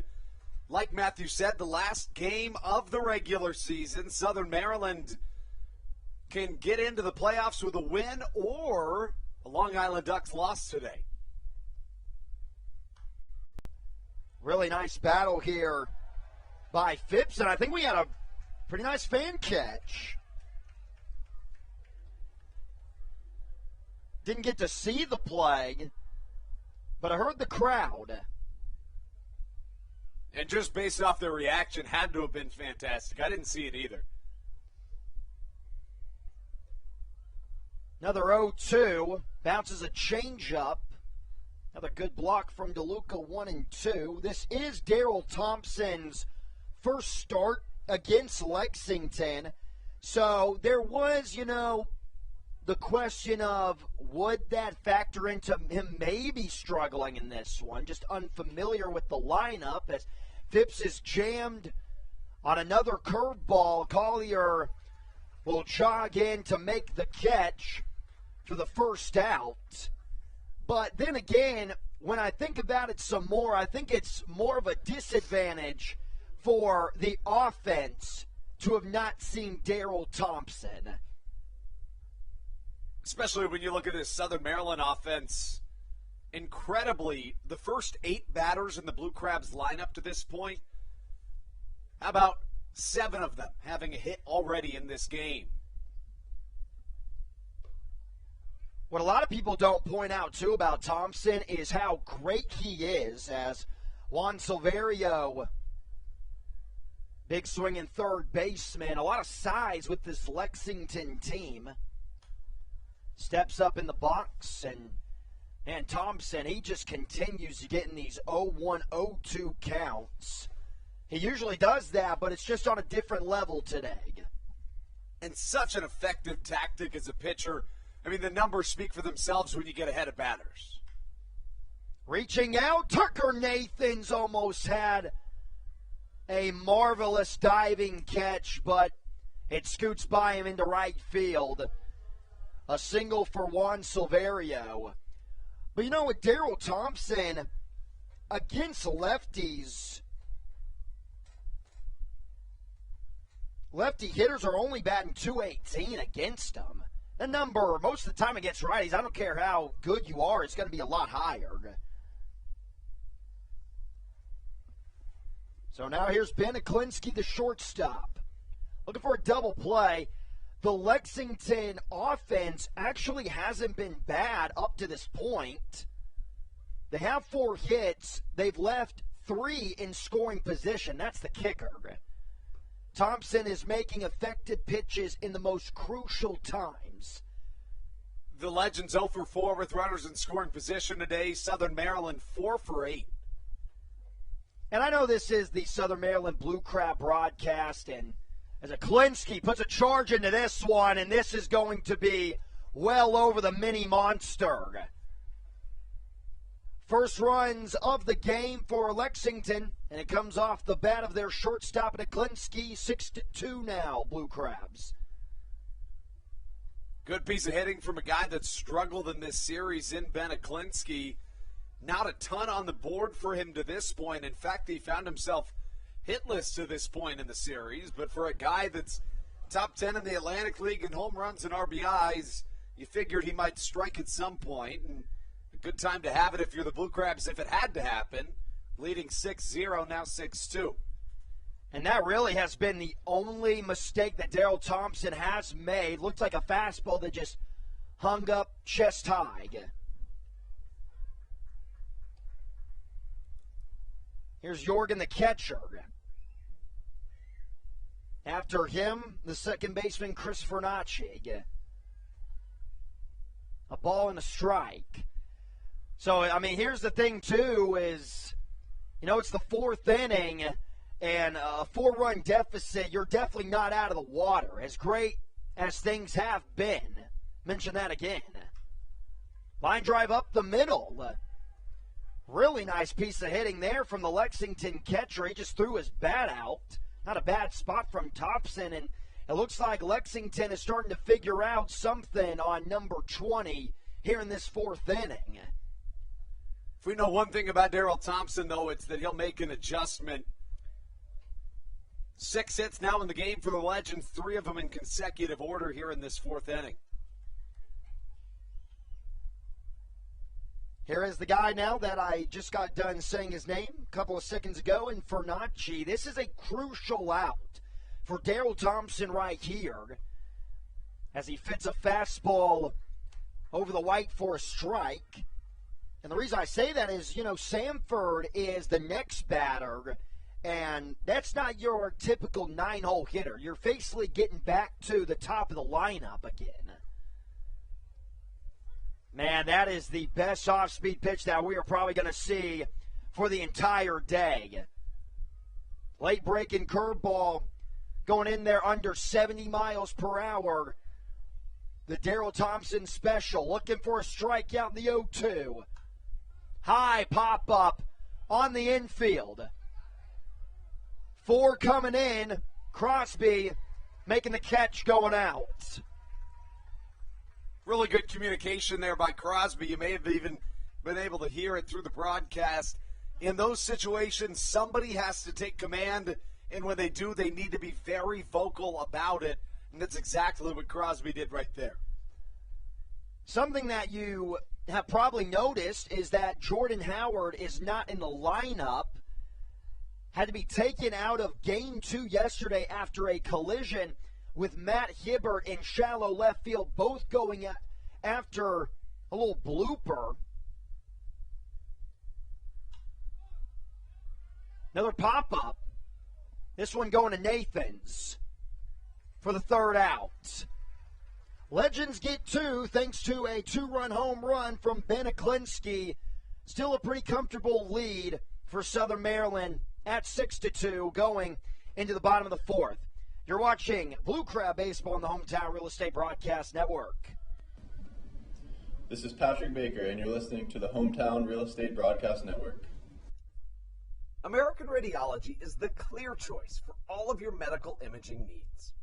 With locations in Charles and Calvert counties, they offer a full range of imaging services. Some of their latest innovations included 3D mammography and wide-open MRIs for our claustrophobic patients. For your convenience, they even offer extended weekday hours and Saturdays. For more information or to schedule an appointment, visit their website at AmericanRadiology.com. The Charles County Department of Health encourages you to get the COVID-19 vaccination today. You can get it all over Southern Maryland or no matter where you are across the United States. Vaccinations are offered right here at Regency Furniture Stadium with no appointment needed. Charles County Department of Health and the Southern Maryland Blue Crabs urge you to take one for the team and get the vaccine.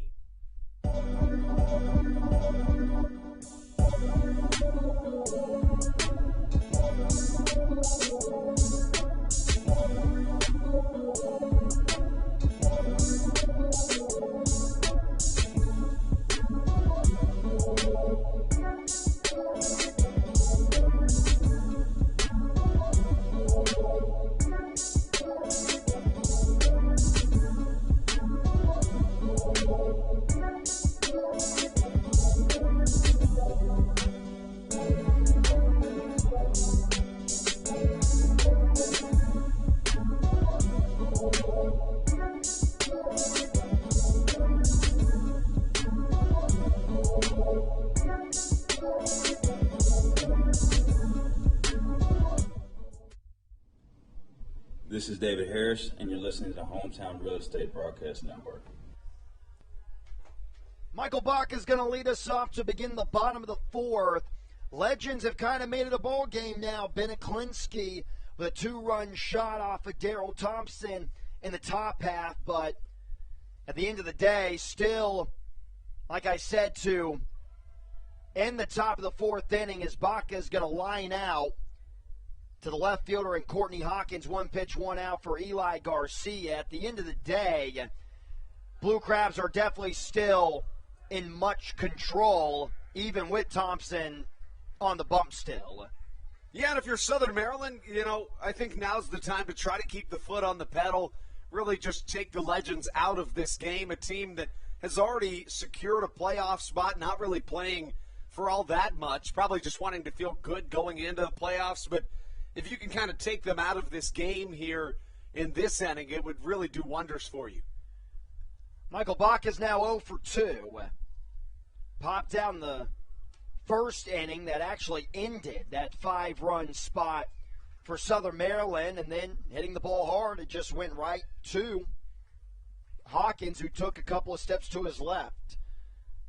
Already the third time around for the Blue Crab lineup. Matt Hibbert 1 for 2, 268, has the third best average on the team in the month of October, 310.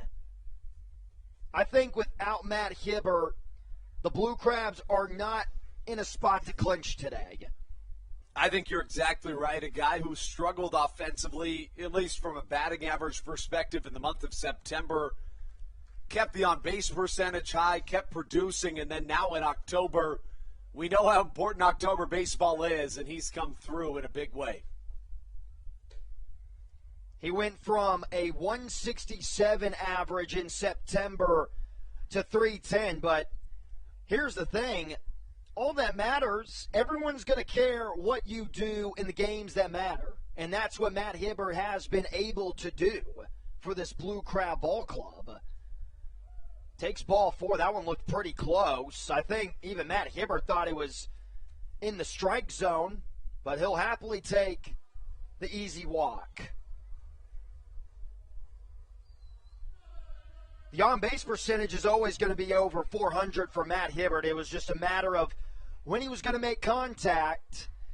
And, Andrew, you kept telling Brendan and I, because when we came here in September, we really did see the worst of Matt Hibbert. And we remember looking at the stats of the entire roster on our first day here and seeing that Hibbert was, top 5 in batting average, 313 to begin on September 1st, and getting it all the way down to 250. We just didn't see the greatness of Matt Hibbert, and it's been very welcoming to see it now.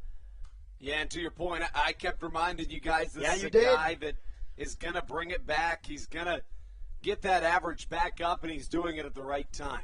We really have been cheated on some pretty notable performances in the month of September, Brendan and I. Ruby Silva, he had a good month of September, but not a, June, July Ruby Silva that we got to see. And he's another guy that you kept telling us, man, Ruby Silva, this dude, you watch, 350 average coming your way. That is a quick strikeout for Garcia.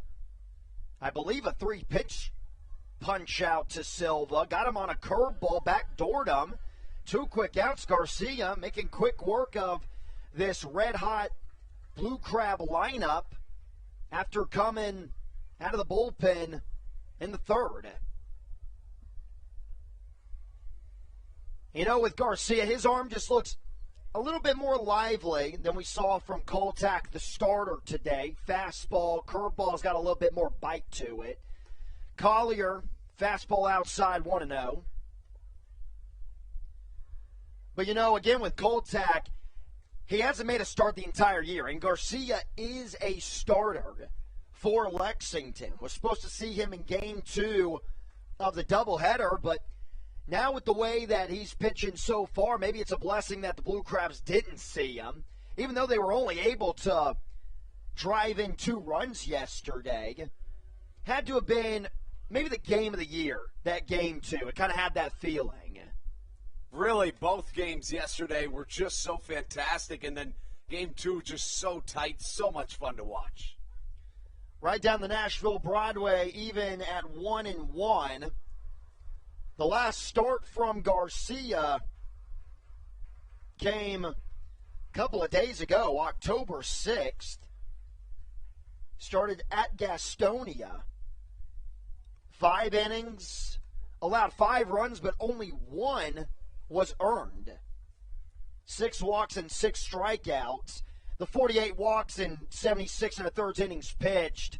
When we read you his numbers right when he was called in for the Legends, that's just not what you want to see out of a pitcher. Command's been a little bit better here today, though. Just 1 walk in an inning and 2/3. It certainly has been. I love the off-speed stuff. That curveball on Silva has looked Daryl Thompson-like. There's another one, and Collier, being the great hitter that he is, just squandering it, fouling it off. We'll do it again at 1-2. Skies have really loosened up. It was looking like there was a good possibility of rain throughout the day. Very cloudy morning, but now it has really turned into a beautiful October afternoon. Line drive down the right field line. It'll stay fair. Hibbert's on his horse. It's going to roll around. Hibbert rounding third. He's going to score. Collier with an RBI triple. That'll help out a little bit. 7-2, Southern Maryland. And in some ways, that's that run I was talking about earlier, in that Southern Maryland came out hot, 5 runs in the first inning, and you want to keep the foot on the pedal. It's exactly what that run is going to do.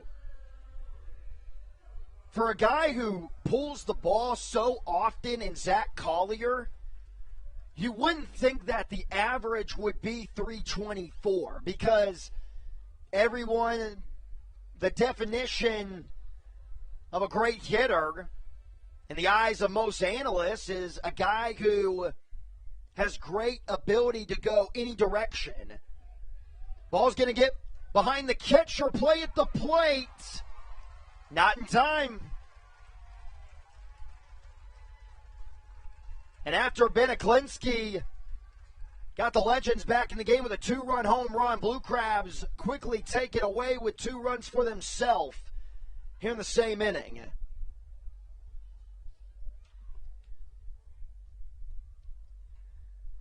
Looks like a slider from Garcia that Jorgen didn't see coming. Went straight through the 5-hole. Still 2 outs for Javon Rosa, now 1-0. Rosa so far, he got the scoring started in the first inning. Way out in front of another good slider from Garcia. Rosa had a 2 RBI double that found its way into the right center field gap. He later scored.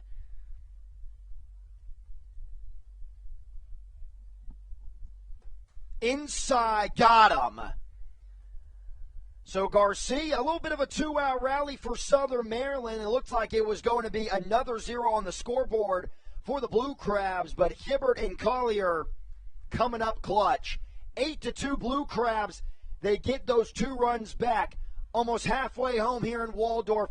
Almost halfway home to a playoff spot. Daryl Thompson will be back out on the bump when we return on the Hometown Real Estate Broadcast Network. This is Daryl Thompson, and you're listening to the Hometown Real Estate Broadcast Network. Chick-fil-A of Charles County has been a proud supporter of the Southern Maryland Blue Crabs since their inception in 2008. For years, they have sponsored the Southern Maryland Blue Crabs, America's prisoners of war and missing in action. In between the second inning of each game, there is a moment of silence brought to you by Chick-fil-A. The Southern Maryland Blue Crabs appreciate and respect not only Chick-fil-A, but all of those that have served our great country.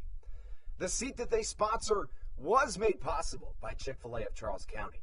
Thank you so much, and visit any of your Charles County Chick-fil-A locations today.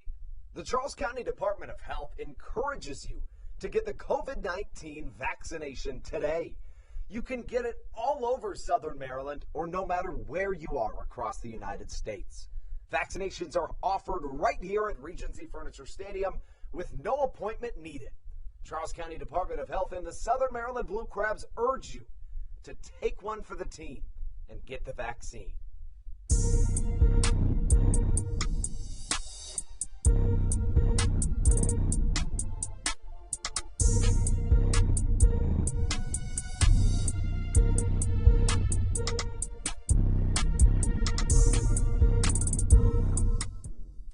This is Coach Doug's, and you're listening to the Hometown Real Estate Broadcast Network. Take things into the top of the fifth here in Waldorf. Andrew Banstra joined by Brennan Casera and rejoined by a special guest in Stevie Bowen. Thrilled to have Stevie back for this final game of the regular season. Steve, how have you been? The people want to know. No, Andrew, I've been absolutely fantastic. Started a new job recently. Had to come back to the Reg, of course, for the chance to see the Blue Crabs make the playoffs. They're looking pretty solid so far as we reach about the halfway point of this game. Of course, Steve was with us through the first probably 90 games of this 120-game season. Saw the ups and downs of this Blue Crabs team that is really finding its footing in the final week. Going into this week, we knew they needed to win either 5 of 7 or 6 of 7 to secure a spot. Right now, it's looking like they do have to win 6 of 7 en route to doing it today. Again, joined by Stevie Bowen and Brendan Casera. Brendan, what have you seen to this point in the game? Well, it's an offense that obviously was ready to come out and swing away and put 5 on the board early in that first inning. You obviously have Daryl Thompson on the mound, who's been dominant. And if you can score early for one of the best starters in the Atlantic League, you're going to have pretty good success than Southern Maryland has so far today.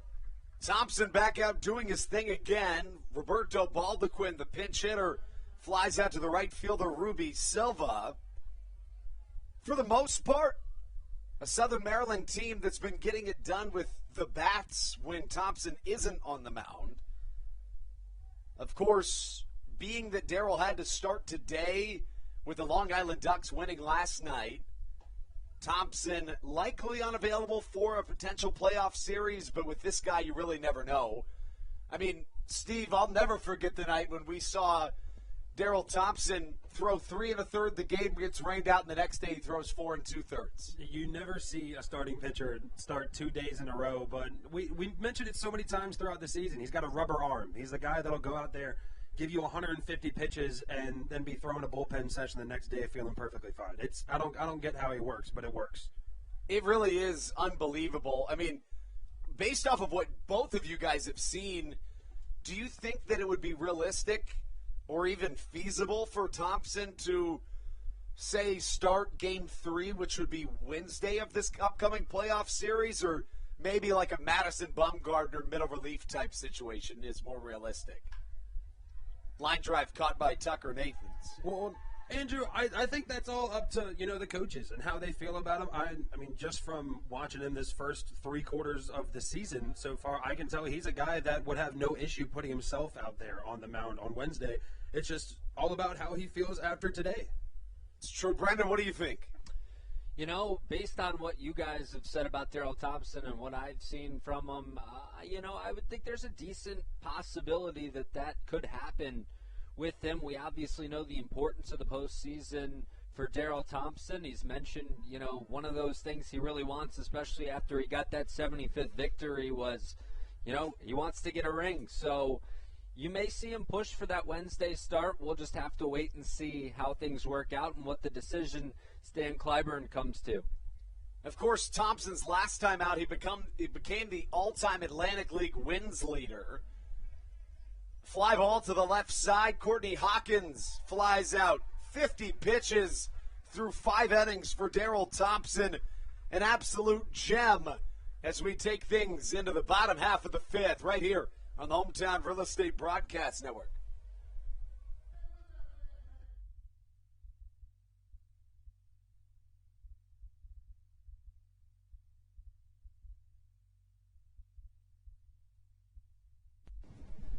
This is Andrew Briceno, and you are listening to the Hometown Real Estate Broadcast Network. American Radiology is the clear choice for all of your medical imaging needs. With locations in Charles and Calvert counties, they offer a full range of imaging services. Some of their latest innovations included 3D mammography and wide-open MRIs for our claustrophobic patients. For your convenience, they even offer extended weekday hours and Saturdays.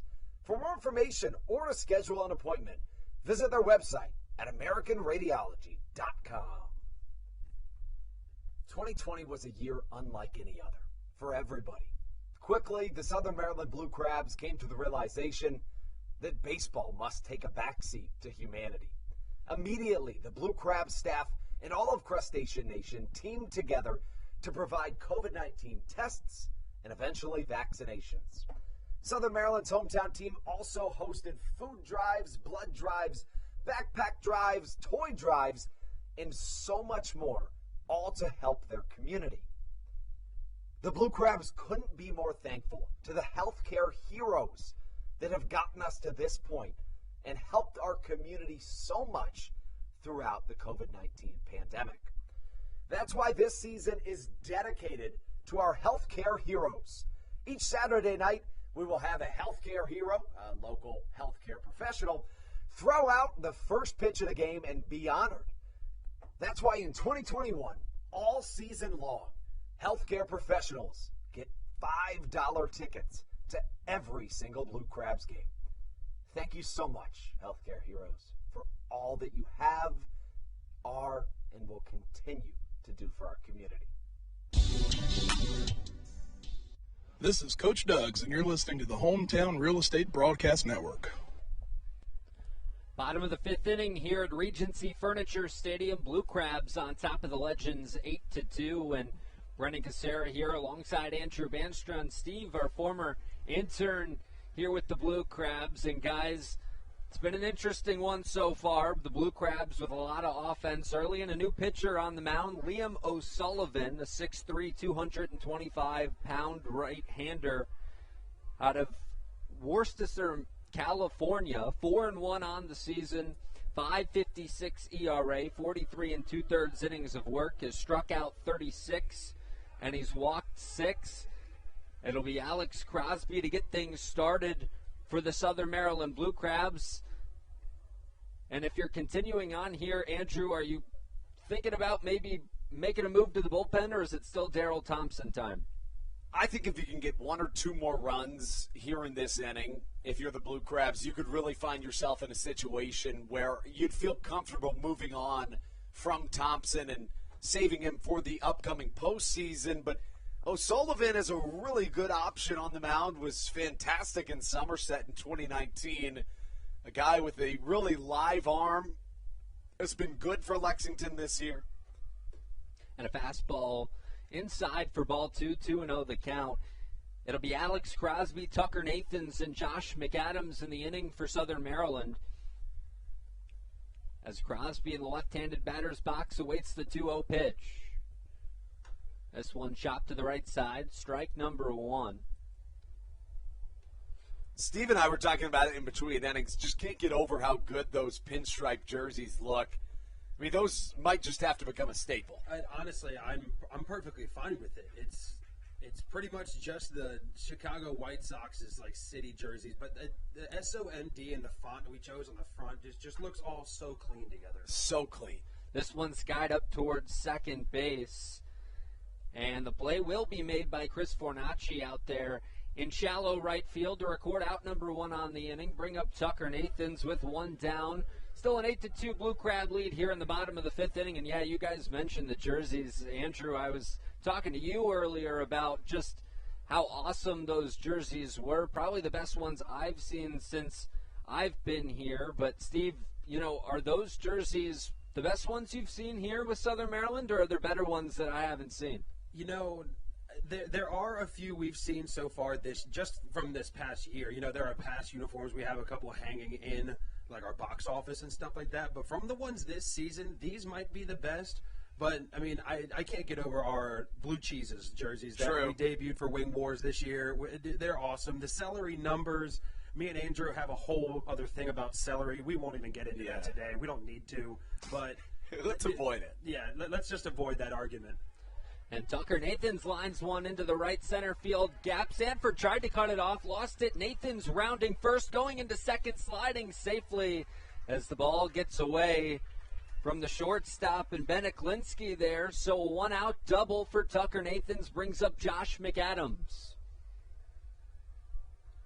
You know, something that I did want to bring up, if I did get pulled onto the broadcast with Andrew, with the Atlantic League, everything changes, and we see Darian Sanford with the Legends now. We have a couple new players as well, but especially for the Blue Crabs, there have been those core 4 or 5 guys that have been there throughout the season, and Zach Collier, Josh McAdams, Kent Blackstone's on this roster too, Joe DeLuca, that have just consistently, been able to show up, bring the new guys in, have them. I mean, Jovan Rosa, I wish I was here to see him start out because he is a tank, it seems like. But no, I just love how this Blue Crabs team as a whole has pretty much stayed together throughout the season, and it's really shown so far in this latter half.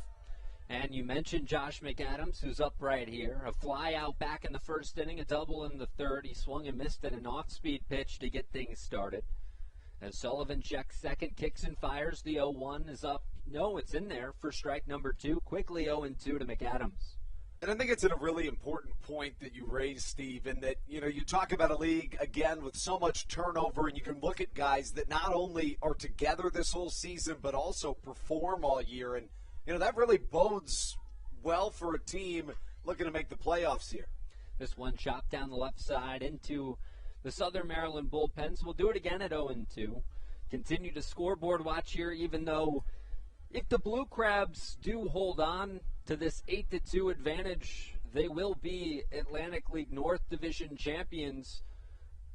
But the other game we're watching, just in case the Blue Crabs do lose, York and Long Island tied at 5, bottom of the 6th inning. Up there in Central, Islip as the 0-2 pitch is inside to McAdams, spinning out of the way. It'll be 1-2 the count to him. And you talk about a team, too. I mean, there were certainly times this year, Steve, at the start of the year, 4-11, you start the season, and now look at this squad winning 5 of their last 6. I obviously I don't 100% mean it, but I am a little bit annoyed we started turning it on as soon as I left and I stopped broadcasting. But obviously I want nothing for the best from this team, and I'm so happy to see them doing well in this later half of the season. Yeah, you missed the last month. It's been a lot of fun out here in Waldorf, and McAdams remains at a count at 1-2. It's been really nice weather, too, this last month here at Regency Furniture Stadium. It's cooled off a little more over the last few weeks. Wind is moving out towards right field pretty heavily, as Matthew mentioned earlier on the broadcast. It's time called. O'Sullivan steps off the rubber. McAdams back into the right-handed batter's box. Joe DeLuca waits on deck. And now Sullivan comes set. Takes a long look into his catcher. Checks second. Kicks and deals the 1-2 pitch. A breaking ball that misses. It'll be 2-2. The count evens up. And this is a Blue Crabs team that's been resilient, all year, guys. And we've seen it again this week. Last week, this is a team that went on the road, had some struggles, and then comes right back at home and is looking to make it 6 out of 7 on this homestand. You raise a good point, doing a great job to protect the reg. 21-12 at home in the second half. So that one gets inside. I believe they say that hit Josh McAdams, so a hit by pitch will bring him over to first base. It'll be first and second with one down, and Joe DeLuca, one of the hottest hitters in the Atlantic League, up to bat. Now, Brennan, you've been here for a short time. You've heard Andrew call it the Reg, of course. Now, the name of the stadium is Regency Furniture Stadium. Wouldn't it make more sense if it was called the Reg? I need your thoughts, please. So I have thought about it. Okay. The Reg hasn't really caught on with me a whole lot as much as Matthew and Andrew. But I did think that's what I would go with. I have to say. Oh, no. It makes the most logical sense. And it does make the most logical sense. But we don't always have to be logical, I mean, that's fine. I bring that up if people that have been, The Reg a little more catchy than the Reed. I would have to agree with you. I agree with you on that. If people were listening a little while ago 2019 broadcast intern came here with Andrew and I, Austin Rooney. Me and him had a whole argument about the Reg and the Reg. It's spilled over into my daily life. I still think about it constantly, but I'm on board with the Reg, but I respect the Reg. Joe DeLuca steps back into the left-handed batter's box, 0-1 to him. And Sullivan toes the rubber once more, checks second base, now kicks and fires. That one swung on a miss. It's actually 1-1 the count. It was a 1-0 count. Scoreboard threw me off there for a quick second, but 1-1 the count, one down here, bottom of the fifth inning. Joe DeLuca up with a man at first, and Josh McAdams, Tucker Nathan's at second base, so first and second with one down.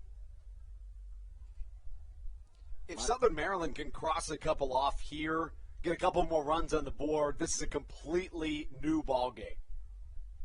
Sullivan pitch to DeLuca is skied out towards left field. Courtney Hawkins doesn't have to move very far to bring that one down, and that's the second out of the inning.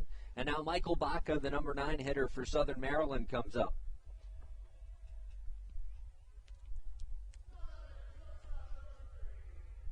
Michael Baca was a late scratch yesterday. Jordan Howard in game 1 was able to become the hero because of that late scratch. Howard would end up hitting 9th, had a 3-run shot in that bottom of the 6th inning in a 7-inning game in game 1 of the doubleheader. A game that was back and forth, a 4-4 game in that game 1 before the Jordan Howard home run. Matt Latos would shut it down afterwards as the first pitch to Baca, chopped towards the left side. Aklinski gloves chest high, fires over to first, and that one's dug out by Dennis Phipps for out number 3. So that's how the inning will end. The Blue Crabs unable to get on the board here in the bottom of the 5th, but they still hold on to an 8-2 advantage as we move to the 6th inning here in Southern Maryland. You're watching Southern Maryland Blue Crab baseball on the Hometown Real Estate Broadcast Network. We'll be back for the 6th in a moment.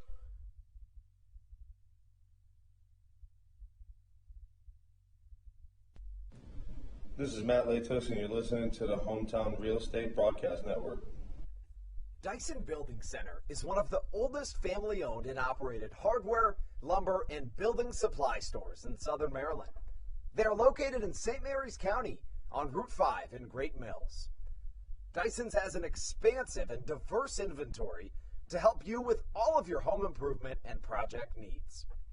Whether you're new to the world of DIY, a tried and true DIY professional, or somewhere in between, the friendly and experienced staff at Dyson Building Center is ready and willing to help you today.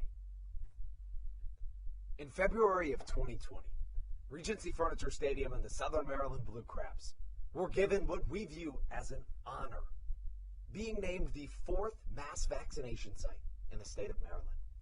Here's a message from Regency Furniture about the honor that it has been and still is to be one of Maryland's mass vaccination sites, getting our community back to safety.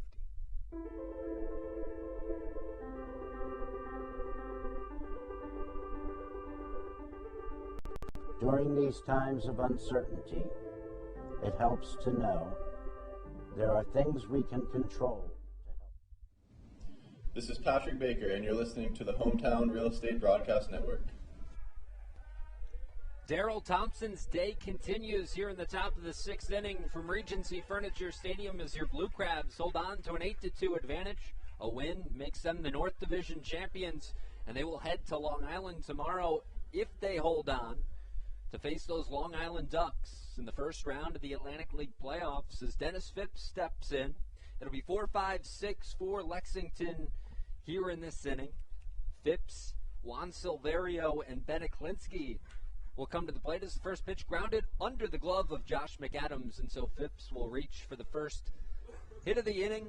He'll be on first, and Silverio will come to the plate.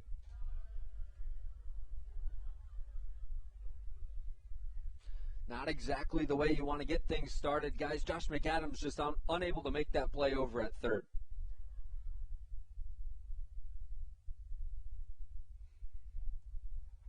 As now Juan Silverio to the plate. Silverio 2 for 2 this afternoon, hitting .221, playing third base. Him and Ben Aklinski 2 for 2. Aklinski is on deck right behind him. So Daryl Thompson back on the rubber.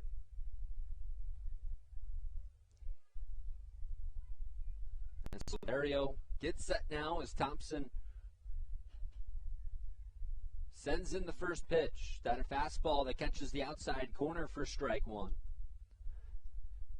Another cloudy day here at Regency Furniture Stadium, but nice and cool for some afternoon baseball. Sun was out earlier as Thompson checks first, kicks and deals. This one fouled back and quickly 0-2 to Phipps, or to Silverio, excuse me. Yesterday, Dennis Phipps, the man on first base, had a 2-home run day, his first 2 home runs of the season with Lexington, and didn't prove to be much for Lexington, though. Southern Maryland would end up with the doubleheader sweep. The 0-2 pitch, that one inside, 1-2 the count now as Thompson always works quickly. One of those guys here in this Atlantic League gets the baseball back and his foot's already on the rubber. And he's working out of the stretch, getting ready to offer the 1-2 till Silverio. Thompson's 1-2 pitch. This one's laced down the left field line. That'll get down. Rounding second is Phipps. He'll go to third. Silverio will round first and go to second. So with nobody out, a double for Silverio moves 2 runners into scoring position at second and third, and Bennett Klinsky to the plate. Thompson still doing a good job of putting it over the plate, but Silverio clearly somebody that's just been seeing the ball well today. If you're Daryl Thompson, this is probably your last inning of work, just considering the big lead you have in the last game before the postseason. If Southern Maryland does make it, he's thrown 61 pitches right now. If you can keep it under that 70 mark, you'd probably feel comfortable putting Thompson back out there in this upcoming 3-game series.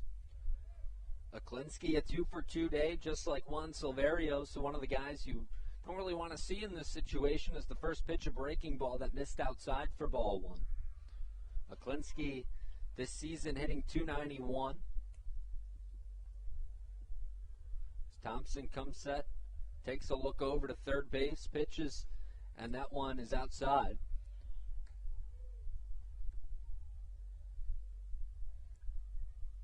Final day of regular season baseball here in the Atlantic League.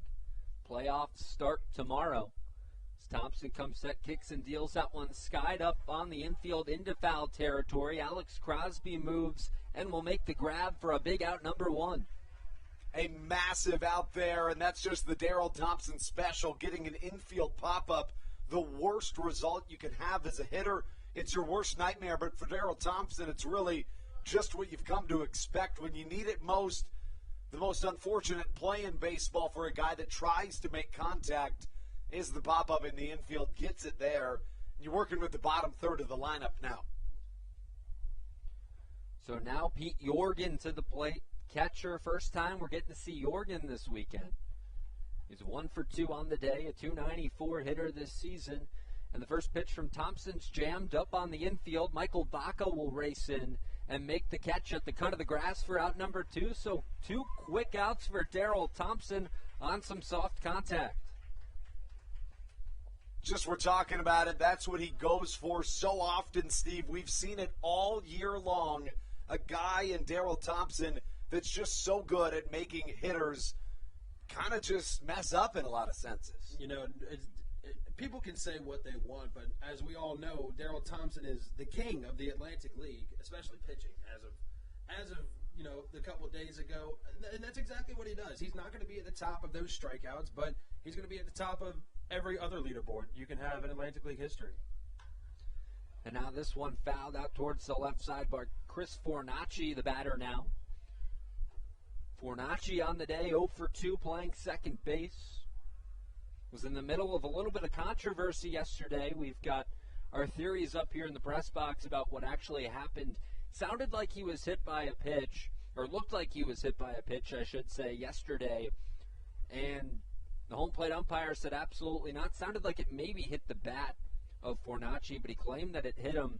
There was a little back and forth behind home plate.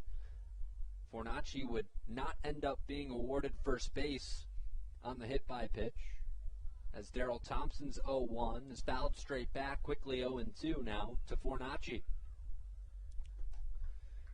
And so now, looking ahead, just hoping this Blue Crab team can hold on and move on to this week's playoffs in the Atlantic League. It'll be a Monday game at Long Island, should scores hold here. And then Tuesday and Wednesday, playoff baseball at Regency Furniture Stadium. As the ball escapes the bullpen of the Lexington Legends, and Joe DeLuca going to have to take care of that really quickly. But this is exciting. And Andrew, this is your first time. You've been here for a little while now, and your first time to potentially get to experience some postseason play. Yeah, and it's just an absolute thrill, something that we've been looking forward to for some time. But now that it just feels so close, it's pretty unbelievable and exciting. The 0-2 from Thompson. Fornacci rips that one out towards left field, but well foul. And Steve, you know, you were here. You mentioned earlier in the season, is this a team that earlier in the season felt like maybe a playoff team?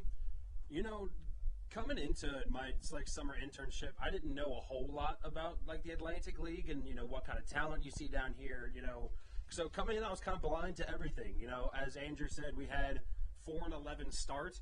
Obviously, if that's your first experience, kind of knowing a team you're about to work for and stuff like that, that's you don't have the best thoughts coming right out the gate. But as you slowly start to see this team move along throughout the season, you realize how well they play together and how they're able to turn it around quickly like they have recently. And honestly, as of right now, this looks like a very solid championship team to me. Daryl Thompson kicks and deals. A breaking ball swung on and missed. Thompson able to get his first strikeout of the day. And that's how the top of the sixth inning will end. We move to the middle of the sixth inning from Regency Furniture Stadium. The Blue Crabs on top of the Lexington Legends, 8-2, right here on the Hometown Real Estate Broadcast Network. You're watching Southern Maryland Blue Crab Baseball.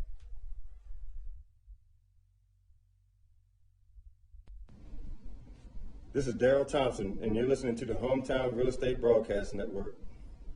When you're in the market to buy or sell a home, call Tony McClure of Century 21 New Millennium and his Grand Slam team.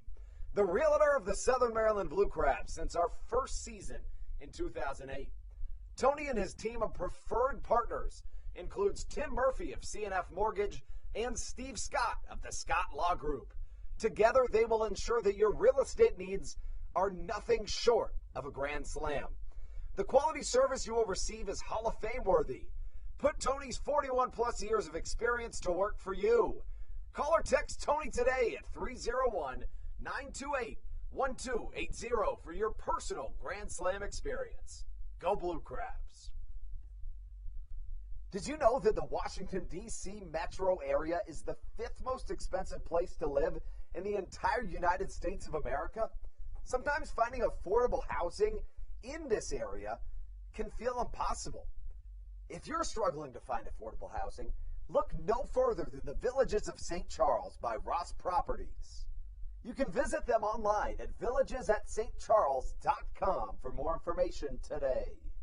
Villages of St. Charles. They'll have you safe at home.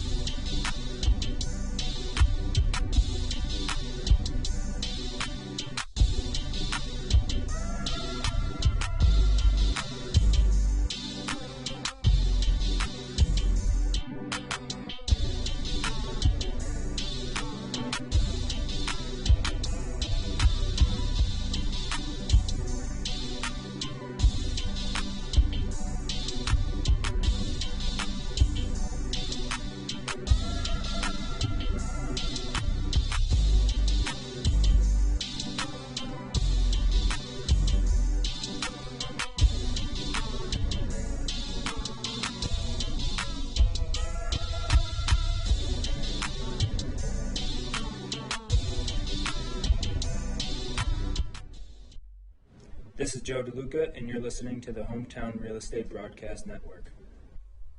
Bottom of the sixth inning here from Regency Furniture Stadium. The Blue Crabs on top of the Lexington Legends by a score of 8-2. It'll be Matt Hibbert, Ruby Silva, and Zach Collier, the top of the order for Southern Maryland in this inning. But they'll face a new pitcher It'll be Brian Quillens, a 6'2", 180-pound right-hander. And this season for Quillens, 0-3 with a 7.50 ERA, 36 innings pitched, a 3.03 average against, and then 47 strikeouts to 25 walks.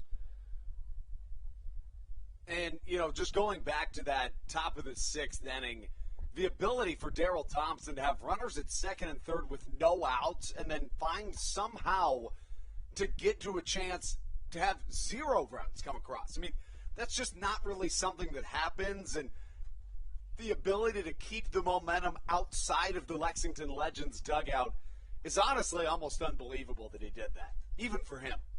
Yeah, it was definitely unbelievable. When you have second and third, with nobody out, you typically assume at least one gets across, and Quillens in a 1-1 count with Matt Hibbert.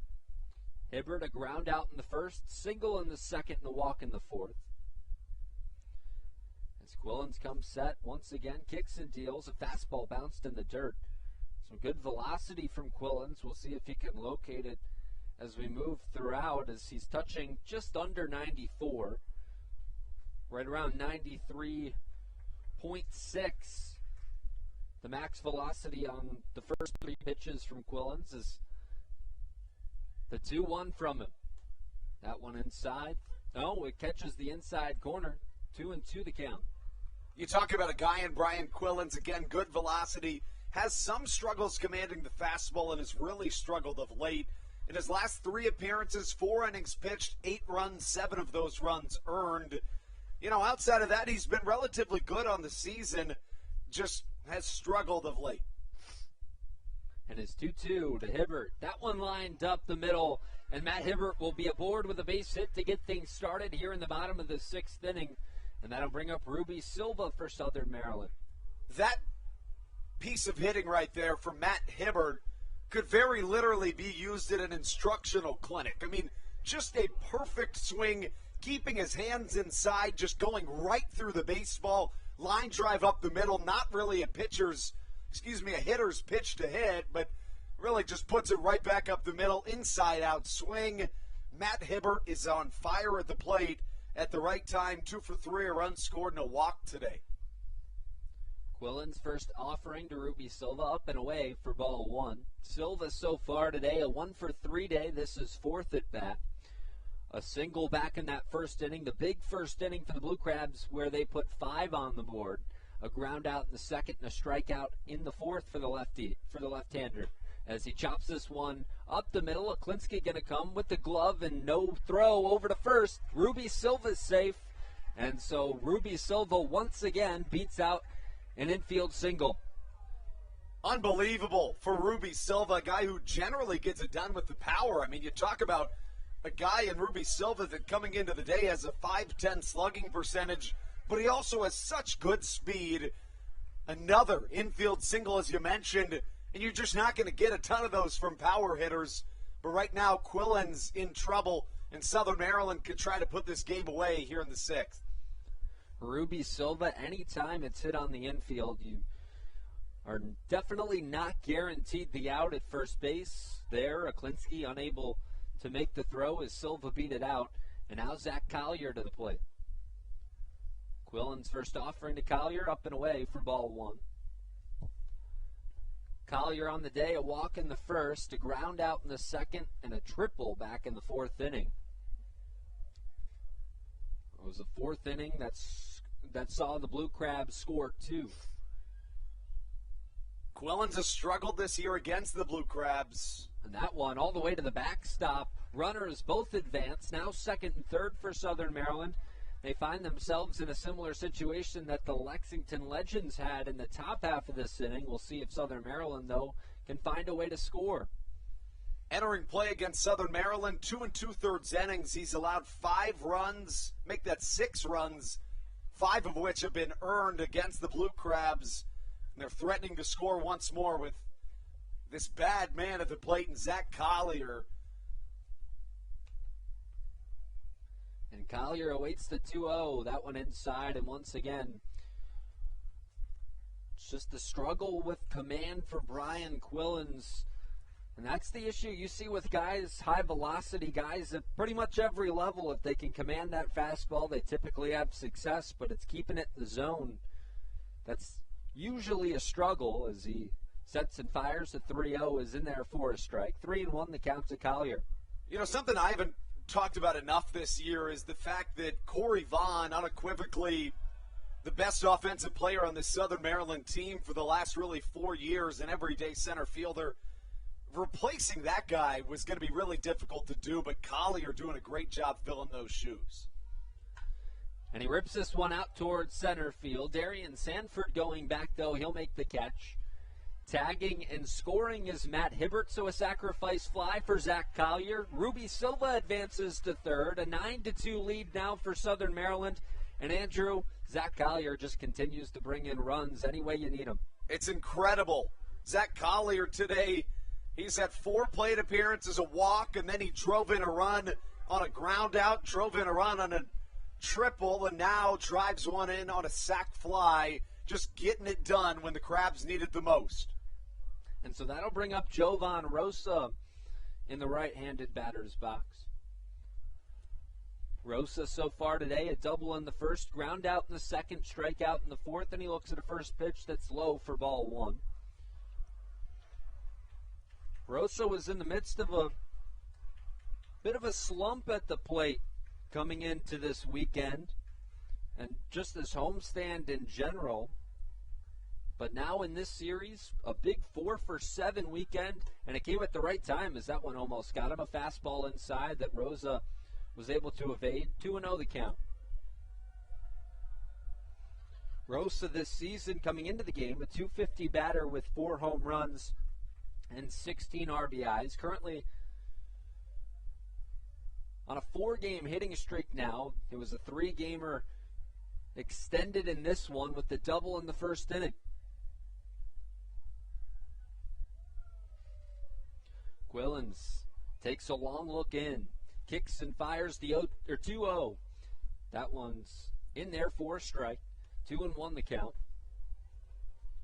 The lines for both teams look like this. The Blue Crabs, 9 runs, 11 hits, no errors. Lexington with 2 runs on 8 hits and 1 error. And with 1 out, a 2-1 count to Rosa. Ruby Silva at third, and that one fouled off. So 2-2, the count moves to even. Still no action in the bullpen for Southern Maryland. I mean, I think it's fair to say at this point, Thompson's probably gone deep enough into the game that you're not going to start him on all that short of rest, 70 pitches, so you may as well just absolutely guarantee a win here, especially considering you probably don't want to use Matt Latos today. I mean, you necessarily wouldn't need to a 9-2 lead, but if you're looking to secure this thing, Latos probably isn't the guy. You don't want to use him for the 4th time in the last 3 days. The 2-2 to Rosa. That one low, 3-2. The count moves to full for Jovan Rosa. Still doing some scoreboard watching here. Long Island just moved ahead of York by a score of 6-5. That would mean if Long Island is to hold that lead, that the Blue Crabs have to hold their 7-run advantage here to win the North Division. As that one's inside to Rosa, that'll be a walk. And so Jovan will move to first. It'll be runners at the corners, 1 out, and Alex Crosby to the plate.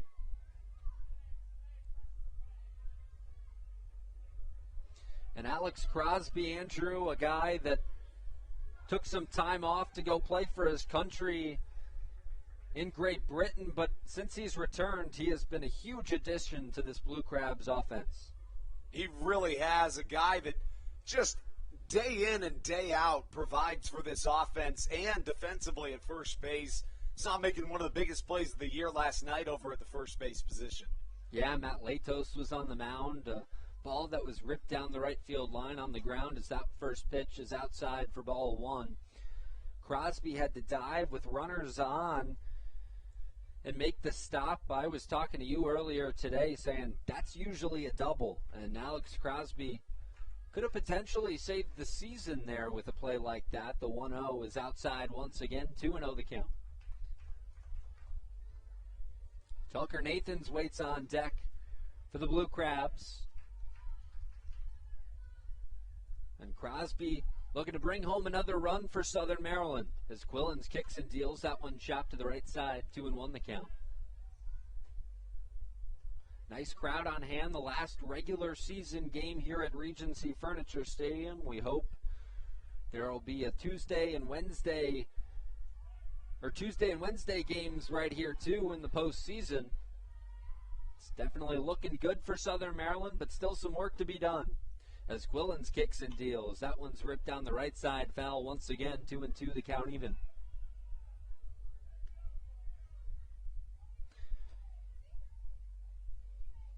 And Andrew, I'm sure you've kind of imagined what a postseason would look like here at Regency Furniture Stadium. But have you done a little bit of thinking of late as to, how Regency Furniture Stadium is going to look on maybe Tuesday night? Should we have a game here? I really have. It's something I've been thinking about for quite some time. And, even you see today a healthier crowd for a Sunday than you would generally see. Fans here know what's at stake. A team looking to make it to the postseason for the first time since 2017. Stan Clyburn trying to bring this squad back to the promised land and on the brink of doing so here today. So a 2-2 count to Alex Crosby. Quillens comes set, kicks and deals. That one's fouled towards the left side. If it stays in, it'll be playable, and it is. So that'll be out number 2. Juan Silverio was able to bring that one down. So now Tucker Nathans to the plate with 2 down and runners at the corners. Tough play for Southern Maryland, looking to drive in a run. Some soft contact, lifted out towards the left side and just unable to push a run across is Alex Crosby. So now the recent Blue Crab acquisition in Tucker Nathans to the plate.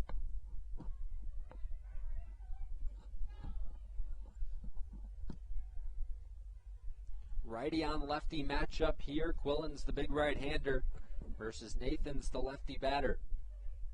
And he swings through a first pitch. Looked like an off-speed from Quillens for strike 1.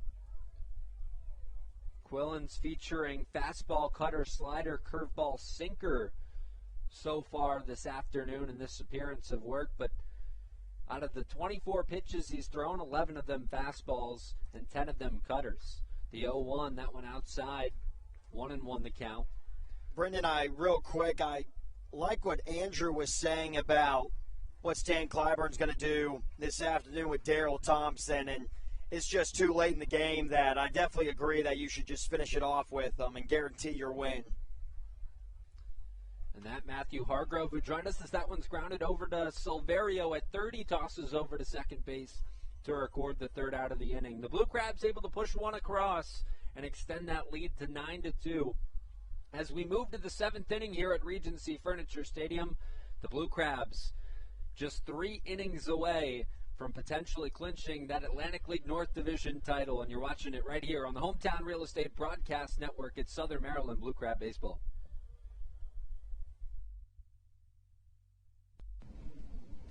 This is Daryl Thompson, and you're listening to the Hometown Real Estate Broadcast Network. Whether it's Chris Paul, Cliff Paul, Aaron Rodgers, or even the son of a former Blue Crab, Patrick Mahomes, you've seen many athletes endorsing State Farm. That's because your State Farm agent has your back through good times and not so good times.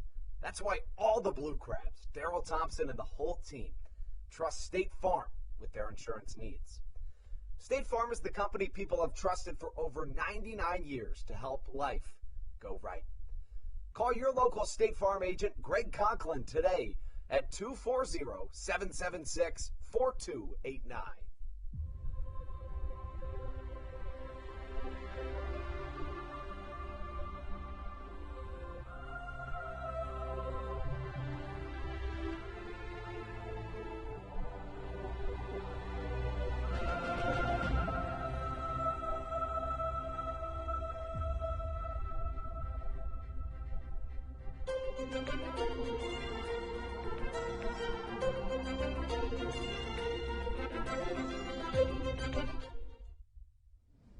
This is Kent Blackstone, and you're listening to the Hometown Real Estate Broadcast Network.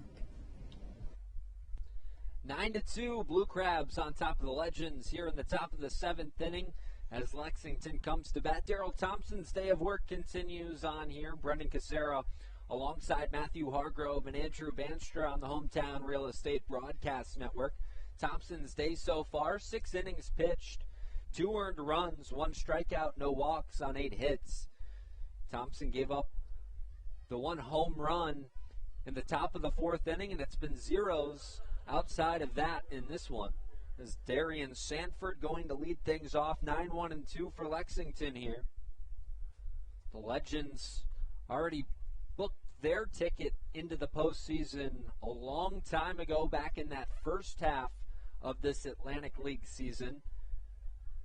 So they're on a little bit of cruise control here moving in. They'll play Charleston tomorrow as Daryl Thompson's first pitch is in there for strike 1 on the inside corner.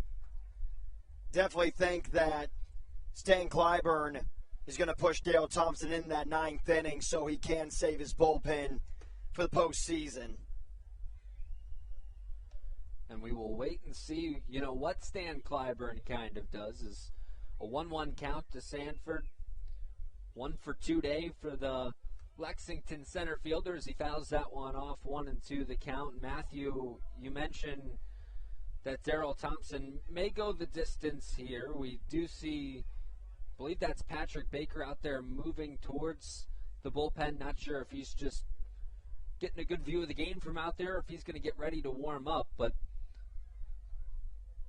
the 1-2 pitch fouled off once again. But Matthew, if you're the manager in this situation, what's your kind of thought process in figuring out when you maybe pull Daryl Thompson, you keep him in the whole game? What's the thought process? What's going through your head if you're Stan Clyburn? So if Daryl Thompson can get you all the way through the 9th inning and just allowing, a couple more runs throughout the process, then you got to stick with them, because unless out of the bullpen there's a certain guy that you're trying to tune up before you get into the postseason, you feel like he needs another outing just to get into a rhythm before getting into those high, intense playoff matchups.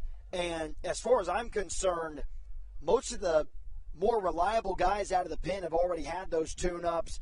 Latos, Preseno, Brammer, Baker, and Geeky. A lot of those guys we saw in the doubleheader yesterday. So Thompson, he's already thrown a lot of pitches. You might as well go, like I said, to begin this inning, go the distance with them.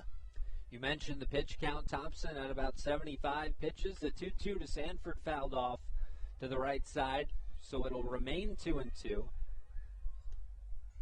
Does look like Patrick Baker beginning to just loosen up a bit out there in the Blue Crab bullpen as Daryl Thompson continues on here for now. And an update from that York-Long Island game. York now on top of Long Island 7-6 as the 2-2 to Sanford. Swung on and missed, strike 3. The second strikeout of the afternoon for Daryl Thompson is out number 1 here in the top of the 7th inning. Also putting my mind back in to Stan Clyburn's, or trying to read his mind, I should say.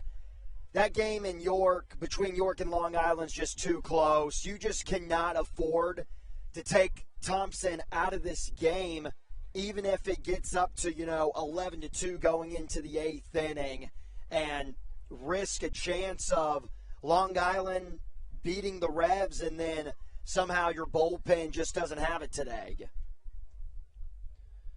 You're absolutely right. New York now on top of Long Island, so we'll see if that holds. If you've been paying attention to the playoff scenario, you already know that if York does win this afternoon, no matter what happens here at Regency Furniture Stadium, the Blue Crabs are into the postseason as that first pitch from Daryl Thompson to Jose Briseño is outside for ball 1.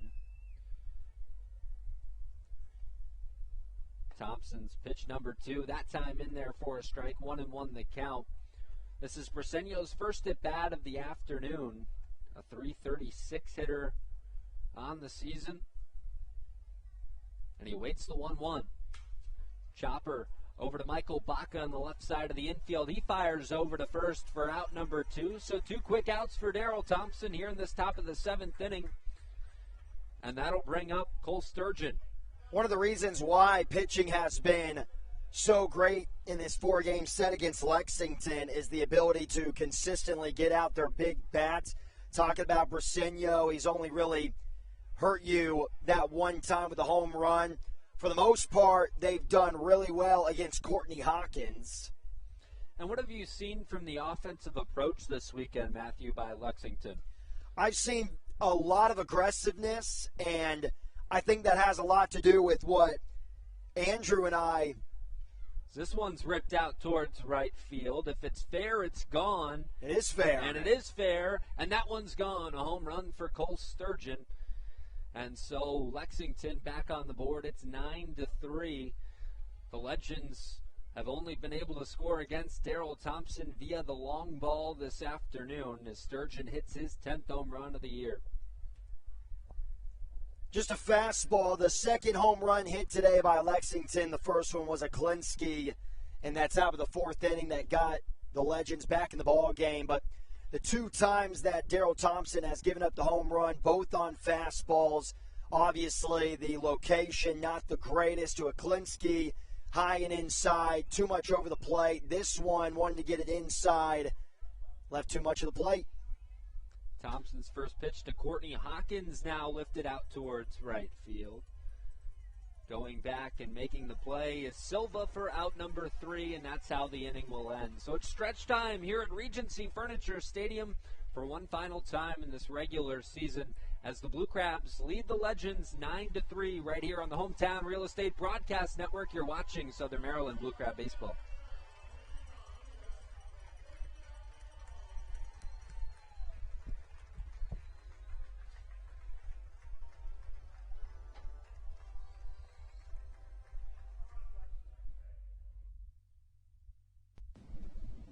This is Patrick Baker, and you're listening to the Hometown Real Estate Broadcast Network. American Radiology is the clear choice for all of your medical imaging needs. With locations in Charles and Calvert counties, they offer a full range of imaging services. Some of their latest innovations included 3D mammography and wide-open MRIs for our claustrophobic patients. For your convenience, they even offer extended weekday hours and Saturdays. For more information or to schedule an appointment, visit their website at AmericanRadiology.com. The Charles County Department of Health encourages you to get the COVID-19 vaccination today.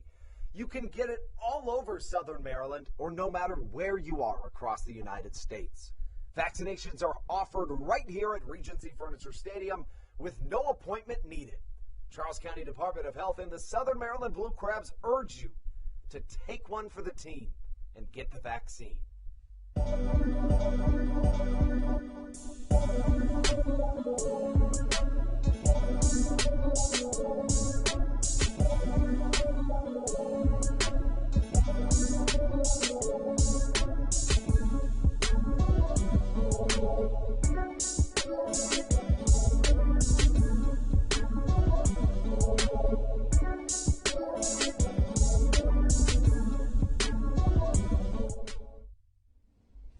This is Daryl Thompson, and you're listening to the Hometown Real Estate Broadcast Network.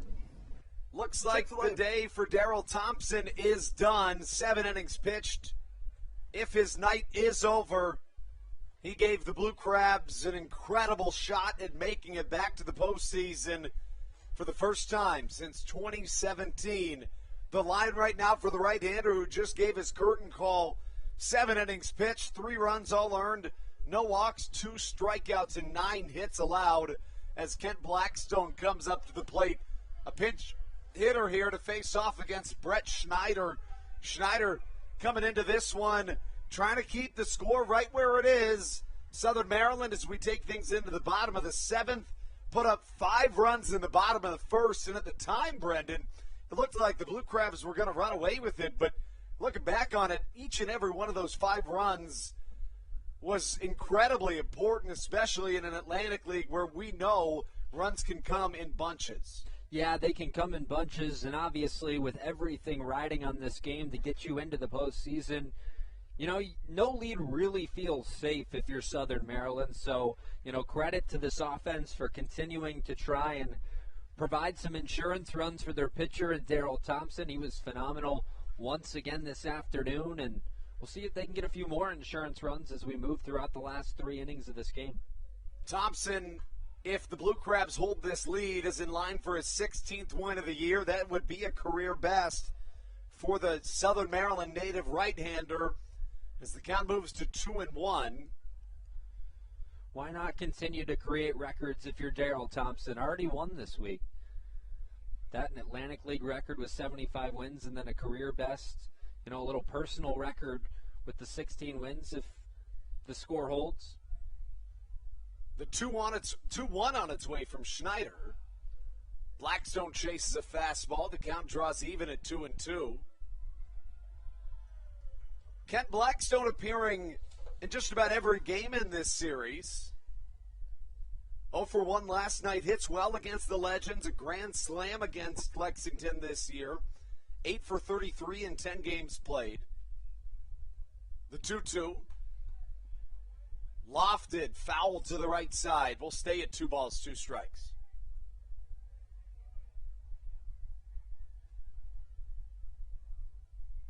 Kent Blackstone try to give the Blue Crabs an insurance run.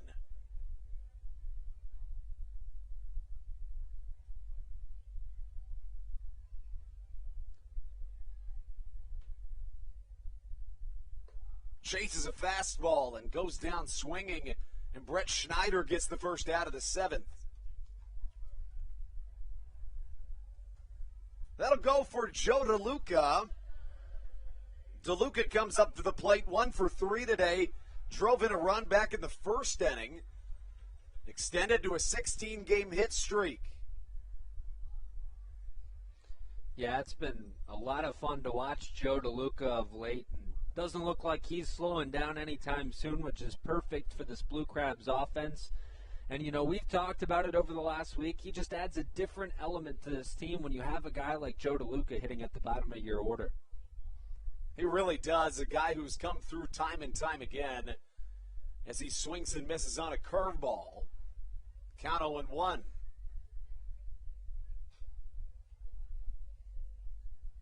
Joe DeLuca hits over 300 on this season. A guy in DeLuca that is in his 5th year as a pro.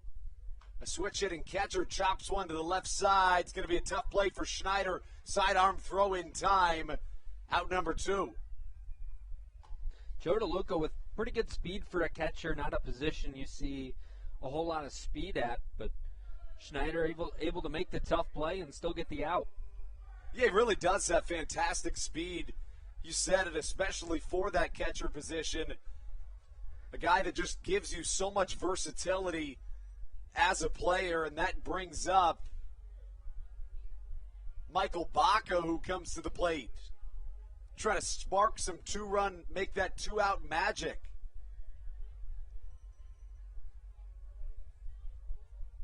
Baca, so far in this game, 0 for 3. The shortstop facing Brett Schneider. Fastball high and outside, 1-0 the count.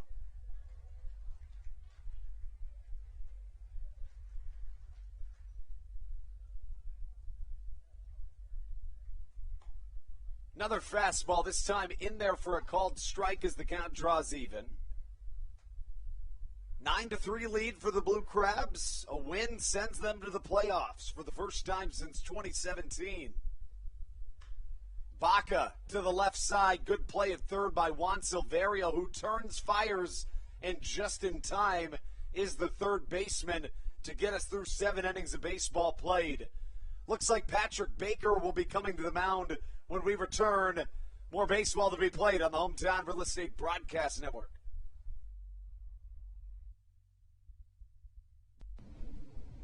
This is Daryl Thompson, and you're listening to the Hometown Real Estate Broadcast Network.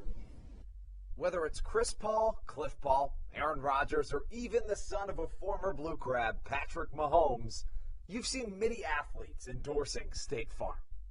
That's because your State Farm agent has your back through good times and not so good times.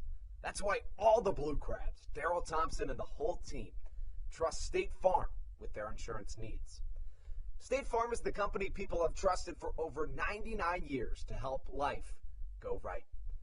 Call your local State Farm agent, Greg Conklin, today at 240-776-4289.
This is Coach Doug's, and you're listening to the Hometown Real Estate Broadcast Network.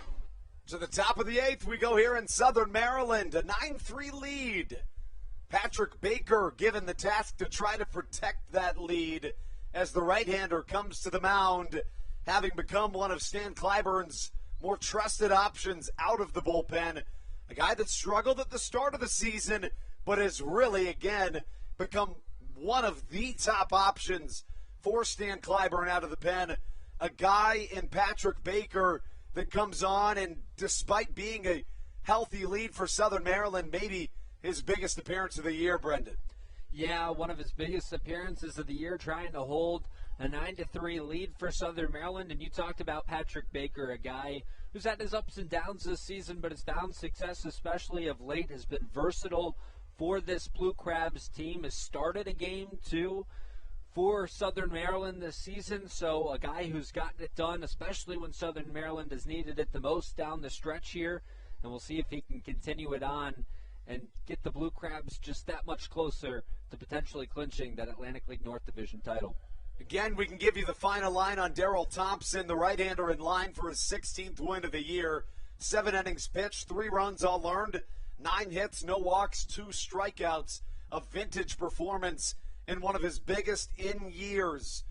As Patrick Baker works the 8th, he'll start things off here, trying to get things done. First pitch to Dennis Phipps, fouled back into the protective netting, 0-1. Phipps leads off the 8th, 1 for 3 today. Game 1 of yesterday's doubleheader was a good one for Phipps, a couple of homers. Baker on his way. Big curveball misses high and inside. A ball and a strike the count. We were wondering all day how long would Thompson go. 83 pitches was what Thompson would end with. Just stellar through 7 innings. Off speed catches the zone 1 and 2. Baker a 5.57 ERA on the season. The right-hander comes set. Off speed's in there for a called strike. A backwards K to Dennis Phipps. And Southern Maryland 5 outs away now from heading to the postseason. Yeah, how about that to get things started here in this top of the 8th inning? A strikeout looking for Dennis Phipps. You mentioned the success he had against Southern Maryland yesterday. Was single-handedly causing a little bit of nerves for us and the rest of the Blue Crab faithful around here, as he had a couple of home runs, as you mentioned, but Patrick Baker retires them to get things started in the 8th. Baker on his way. Fastball inside. It misses to Juan Silverio, who accounts for a third of the Legends' hits today. 3 of them. One of them a double. That was his most recent. Been seeing the ball well here on a Sunday afternoon in Waldorf. Count draws even at a ball and a strike.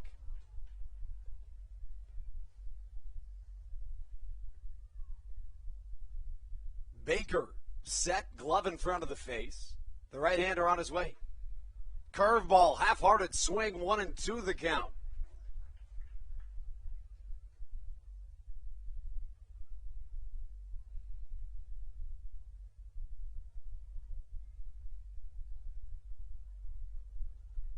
Number 48 on the mound in the black pinstripes. Fastball swung on and missed. Back-to-back Ks for Patrick Baker and Southern Maryland. Now just 4 outs away from heading to the postseason. Can you believe it? Having to win 6 of 7, and they're on the brink of finishing that task. And you talk about just this postseason race a little bit here. You know, the last week or so, I think we've been kind of trying to calculate things for the last 2, 3, maybe even a whole month for this Southern Maryland team, and it ends up coming down to the last day. All those calculations we did never really changed. It was pretty much a very similar, or just a very, the chance of them making it, I should say, was about the same the whole way, and that was kind of frustrating for us because we didn't really know where they were going to go, and now, you know, you mentioned just 4 outs away. Fastball in there, should I say misses. The count 2 balls, no strikes. Up to the plate, Ben Aklinski hit a 2-run home run earlier today. Fastball squeaks under the glove of Joe DeLuca.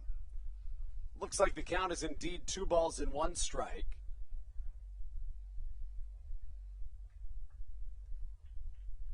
Baker trying to work a magical 8th inning. The right-hander. Sat on the hill. 2-1 just evades the strike zone. A hitter's count to Ben Aklinski.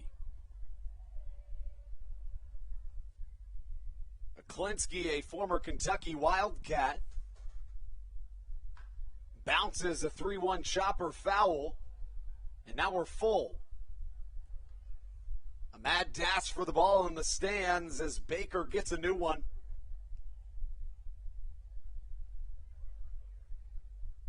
Patrick Baker comes set. The pitch. Off speed upstairs. A 6-pitch walk. You could hear a pin drop in between pitches here in Southern Maryland. Maybe not quite the energy that we saw last night, guys, but it's close. Definitely close, and obviously, you know, some of the fans here for sure know what's at stake here a little bit still, so maybe a little nervous energy ready to kind of put this one behind you and get that Atlantic League North Division title in the hands of the Blue Crabs. Fastball in there for a strike to Pete Jorgen. Jorgen 1 for 3 today. Healthy lead off of first from Aklinski. The pitch. Again, dotting the outside corner, 0-2.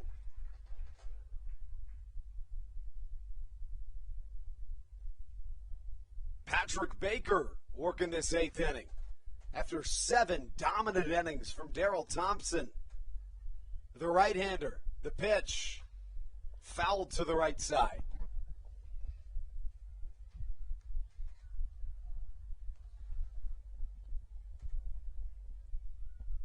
A 9-3 Blue Crabs lead. Top of the 8th, 1 on, 2 away.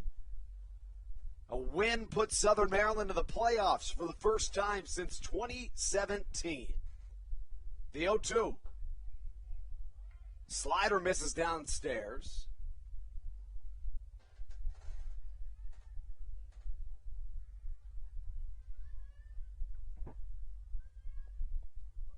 Baker. Glove set. The pitch on its way from the right-hander. Screaming back foul into the protective netting. And the count remains a ball and 2 strikes. Jorgen, number 25 on the back of his jersey. 5'10", 200 pounds out of Dayton, Ohio. Last played for the Roswell Invaders. The 1-2 inbound.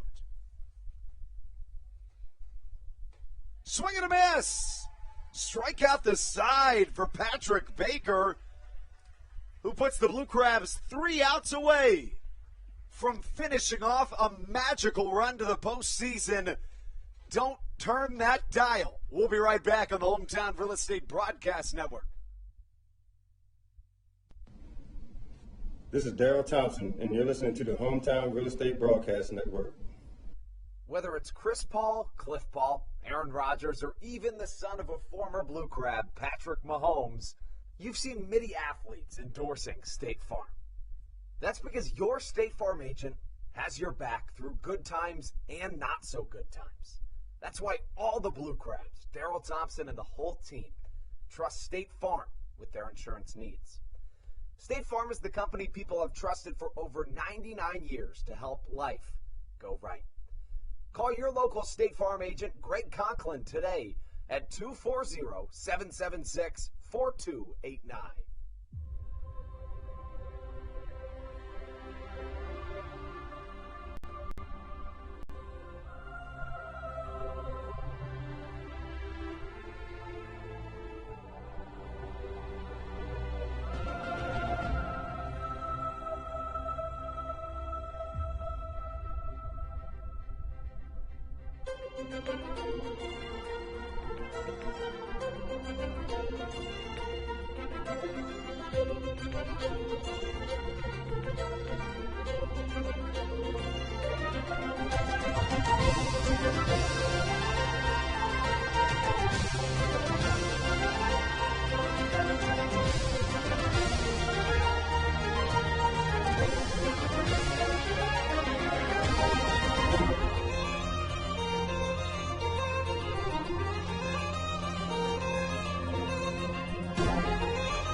This is Matt Latos, and you're listening to the Hometown Real Estate Broadcast Network.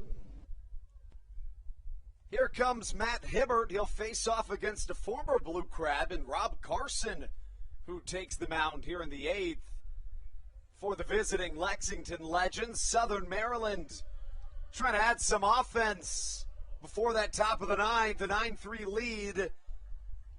3 outs away from becoming Atlantic League North champions here in this second half of the 2021 season. Rob Carson takes the mound. The right-hander, an 8.18, make that a left-hander with an 8.18 ERA on the season. Catches the outside corner with a fastball. The count 1-1. Should say no balls to the strike. Rob Carson, a native of Hattiesburg, Missouri. Fastball swung on and missed, and the count 0-2. You can really just feel the nerves building here in Southern Maryland, Brendan. Yeah, just an anxious anticipation of what should be a fun afternoon here post-game at Regency Furniture Stadium. But, you know, you just got to wait and see and hope that Southern Maryland can just hold on here. Strike number 3 as Carson picks out a quick strikeout. Down on strikes brings up Ruby Silva, who will try to produce maybe some insurance runs for our Blue Crabs team, trying to secure their fate here on a Sunday afternoon.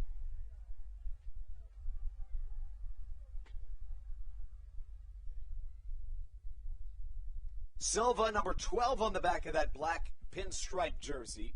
Left on left matchup. Carson on the way. Fastball misses outside, 1-0.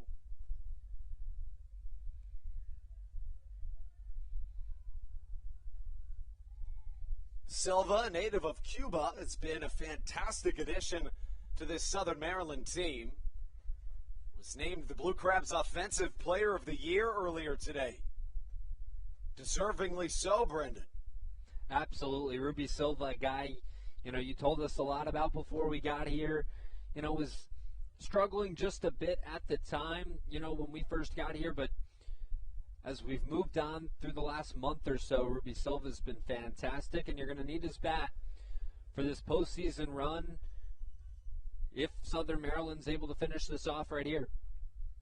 Protecting a 9-3 lead, the Blue Crabs 9 runs on 11 hits, no errors. The Legends 3 runs, 9 hits, 1 error. This one misses. Silva thought it might have been strike 3.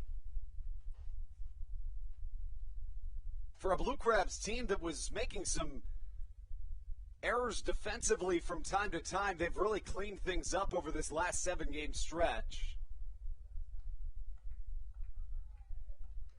Silva just gets a piece of one and will stay at 2 balls and 2 strikes.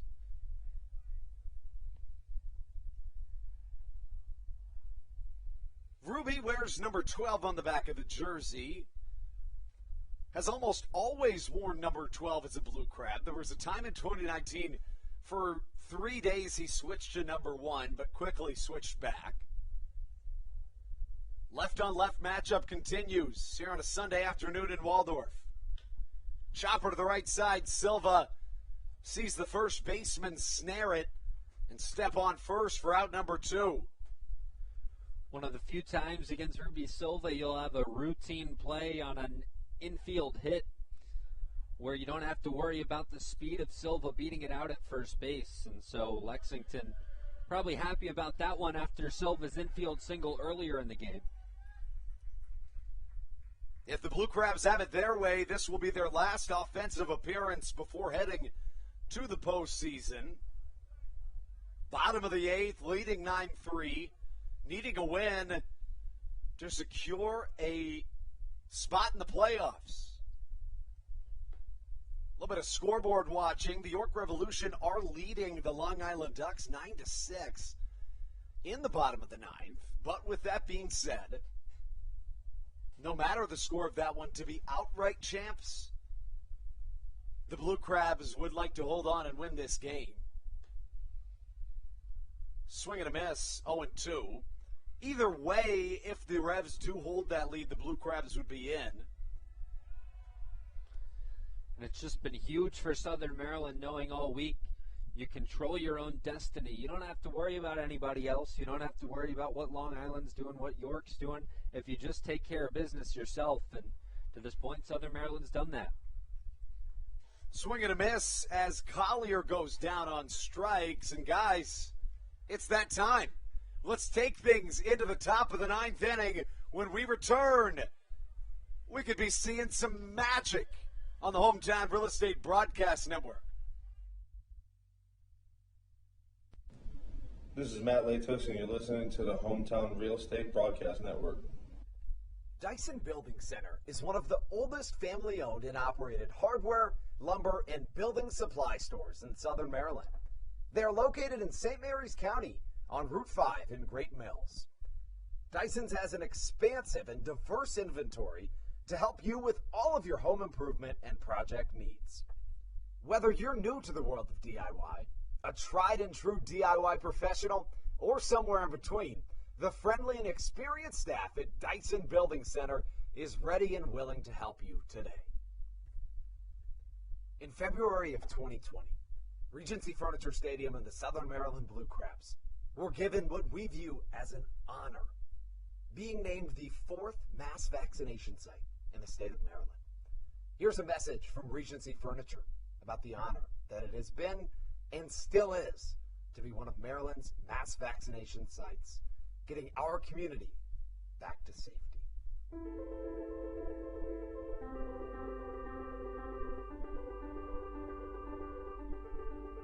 During these times of uncertainty, it helps to know there are things we can control to help ourselves and others. For me, it presents the hope that soon enough, my friends and family will be together again.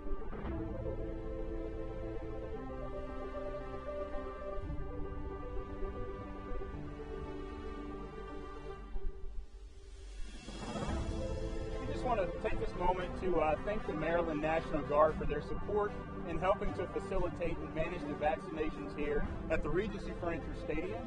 We just think it's so important for everyone to do their part, and we're just grateful for their support.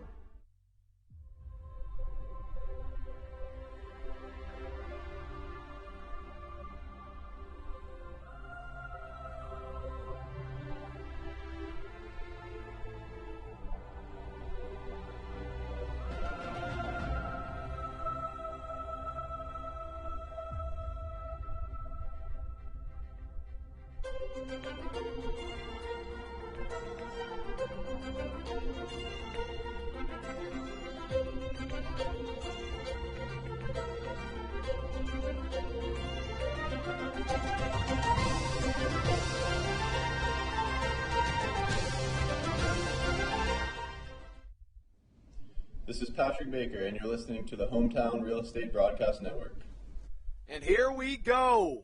Top of the ninth in Waldorf, Southern Maryland, 3 outs away from heading to the postseason for the first time since 2017. Cody Strayer, the man on the mound, tasked with getting this team to the promised land as the right-hander from the sidearm position comes on to try to get these last 3 outs of the regular season. Game number 120, it came down to it. Southern Maryland needed to win 6 of their final 7 to make the playoffs, and they're 3 outs away from doing so here. Strayer's first pitch misses for a ball as he faces Chris Fornacci, the 8-9-1 of this Lexington lineup, due up. Number 9 on the back of the jersey for the right-hander who comes set. The 1-0 comes in and hits him. And that's how the first Lexington runner gets aboard. Not how you want to get the inning started if you're Cody Strayer, but the good news, you have a 6-run lead. You shake that one off and you go after the next guy and try and maybe turn 2 here. But an unlikely guy you can double up, though, in Darian Sanford. Sanford, with some of the best speed in all of professional baseball, finds himself coming up to the plate here. Still no action to back up Cody Strayer. He's tasked with the mission of taking this team to the promised land. Third baseman Nathan's in on the grass. Sanford does not show bunt, instead swings and misses in a big comeback strike for Cody Strayer out on the hill. Very much like the tremendous story in Jordan Howard yesterday, a guy that was traded here, was a late addition to the starting lineup, and then hit a go-ahead 3-run home run to give the Blue Crabs a lead. Cody Strayer, a midseason acquisition, who was in the Pecos League and finds himself making a massive appearance here. The 0-2 from Strayer inbound. The right-hander set on the bump. Fastball outside, 1-2.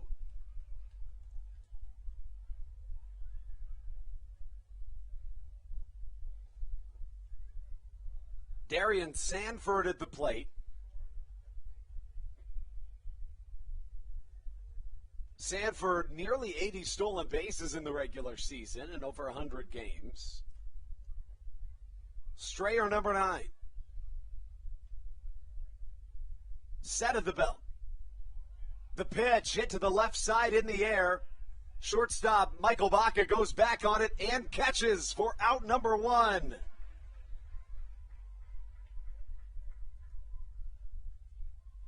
As Cody Strayer retakes the mound, and we always talk about how big that first out of the 9th inning is. After hitting the first, it's got to feel good if you're a Blue Crabs fan. Yeah, helps Cody Strayer kind of settle in on the mound. You mentioned he gave up the hit-by-pitch to get things started, but then settles back down, gets that first out. Now, an opportunity to get a double play and maybe end this one, or, you go after the hitter, maybe get one more out and face one more batter, hopefully. Strayer coming up here in the 9th inning, a 9-3 lead for Southern Maryland. This could be the ball game. 6-4-3. Southern Maryland headed to the postseason For the first time since 2017, the crowd goes crazy. The water being dumped on the man on the mound. And you are looking at your Atlantic League North Division second half champions outright as the Blue Crabs make a miraculous comeback at the end of the season, winning 6 of their final 7 to find themselves playoff bound here in this Atlantic League North Division. How about it, Brennan Casera? It's been a fun last month and a half getting to cover this team and this Southern Maryland team that got hot when they needed to the most. Right here at home, they protected Regency Furniture Stadium. And what a week it's been, Andrew. You know, we've been trying to calculate it for the past, month or so. The last week has been a little frustrating trying to calculate things because Southern Maryland kept winning, but they didn't go anywhere. They didn't move because Long Island kept winning, York kept winning. But now finally you can say that the Blue Crabs are Atlantic League North Division champions, and it feels good. It feels unbelievably good for a team that just kept fighting and fighting and fighting, just would not back down. And we can officially say the Crabs are indeed red hot, a team looking to fulfill their destiny, having already done so in so many ways to this point in the season. A squad that started the year 4-11, then went on a torrid run to try to get the first half title, came up just a little bit shy of that, and now you're looking at a squad who makes a miraculous run at the end of the second half of the season. And finally, we can say it, Matthew Hargrove, the Southern Maryland Blue Crabs are playoff bound. This is awesome, and what is astounding to me is the 6-1 record on this homestand. And we were talking about during the broadcast, 5-2. We thought that would be a comfortable record to get them into the postseason, and just to come out, Stan Clyburn getting his guys ready and motivated to come into this really important homestand and perform. They showed why they are a playoff team, 6-1. I mean, they really did. And you talk about how you start this ball game as the embraces come down. You look down at the Blue Crabs dugout right now, and they're all wearing their Atlantic League second half champion T-shirts. You're looking at a squad that overcame a lot, winning 6 of their final 7, dancing, yelling, jumping, and loving it. A team that deserves to head to the postseason. Your 2021 Atlantic League second half champions outright in this campaign. Brennan, this team has been destined for greatness for some time, but finally breaking through that ceiling and finding themselves victorious here on a Sunday afternoon. And how about the fact that they had only one other 4-game sweep on the season coming into this weekend? You felt like, well, if you just get a 4-game sweep, you're in. You don't have to worry about anything else. That 4-game sweep earlier in the season came against this Lexington team. They get it here this weekend again, and that propels them into the postseason. Playing your best baseball at the right time, it feels good to watch this team play some of their best ball, and you hope it continues on into the game tomorrow night as the Blue Crabs will travel to Central Islip to play Long Island. Yeah, and to your point, Southern Maryland really not getting much of a break heading to the postseason for the first time since 2017. Your Blue Crabs are going to head right up to Long Island tomorrow night at 5:05 p.m. We will have it right here on the Hometown Real Estate Broadcast Network. It's a little bit of a Woj bomb in and of itself. And we'll have it live on our very own first road game being covered of the season. Thrilled to be doing so. When we look ahead to this postseason run, what's it going to take for Southern Maryland to get things done? It's all about the pitching early and establishing yourself early, not getting, especially at Long Island on the road, not getting hit, too much too early to where you feel like you're constantly playing catch up and you have to dig yourself out of a big hole early in a game. If you can jump out to an early lead, if your pitchers can kind of establish their stuff early within the strike zone, don't struggle with command too much, you feel pretty good if you're Southern Maryland. The offense, you feel confident that's going to be there all postseason. It's just going to be the pitching. If you can establish that command, the electronic strike zone's there. You know what the strike zone looks like. if you could just command your stuff, I think that's going to be the most important thing, especially early in the game for these pitchers to kind of settle in, maybe settle some nerves down, and then you let the offense do their work. Matthew, any final words? Talking about this upcoming series against the Long Island Ducks, it's going to be tough, but if you are going to face a Long Island team, you want to be red hot going into the playoffs. And in the game of baseball, and really any sport, all that matters in the postseason is if you have your game right.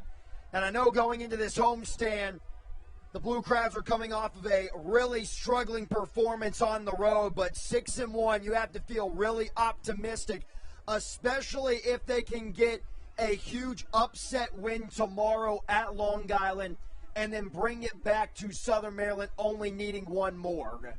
Southern Maryland picks up their first playoff bid since 2017. Southern Maryland playoff bound. For Matthew Hargrove and Brennan Casera, I'm Andrew Banstra, thanking you for listening to us each and every night over the regular season. But hey, we're postseason bound. We'll have that here for you tomorrow. First pitch at 5:05 on the Hometown Real Estate Broadcast Network. And before we sign off, one more final thought. Let's go Blue Crabs.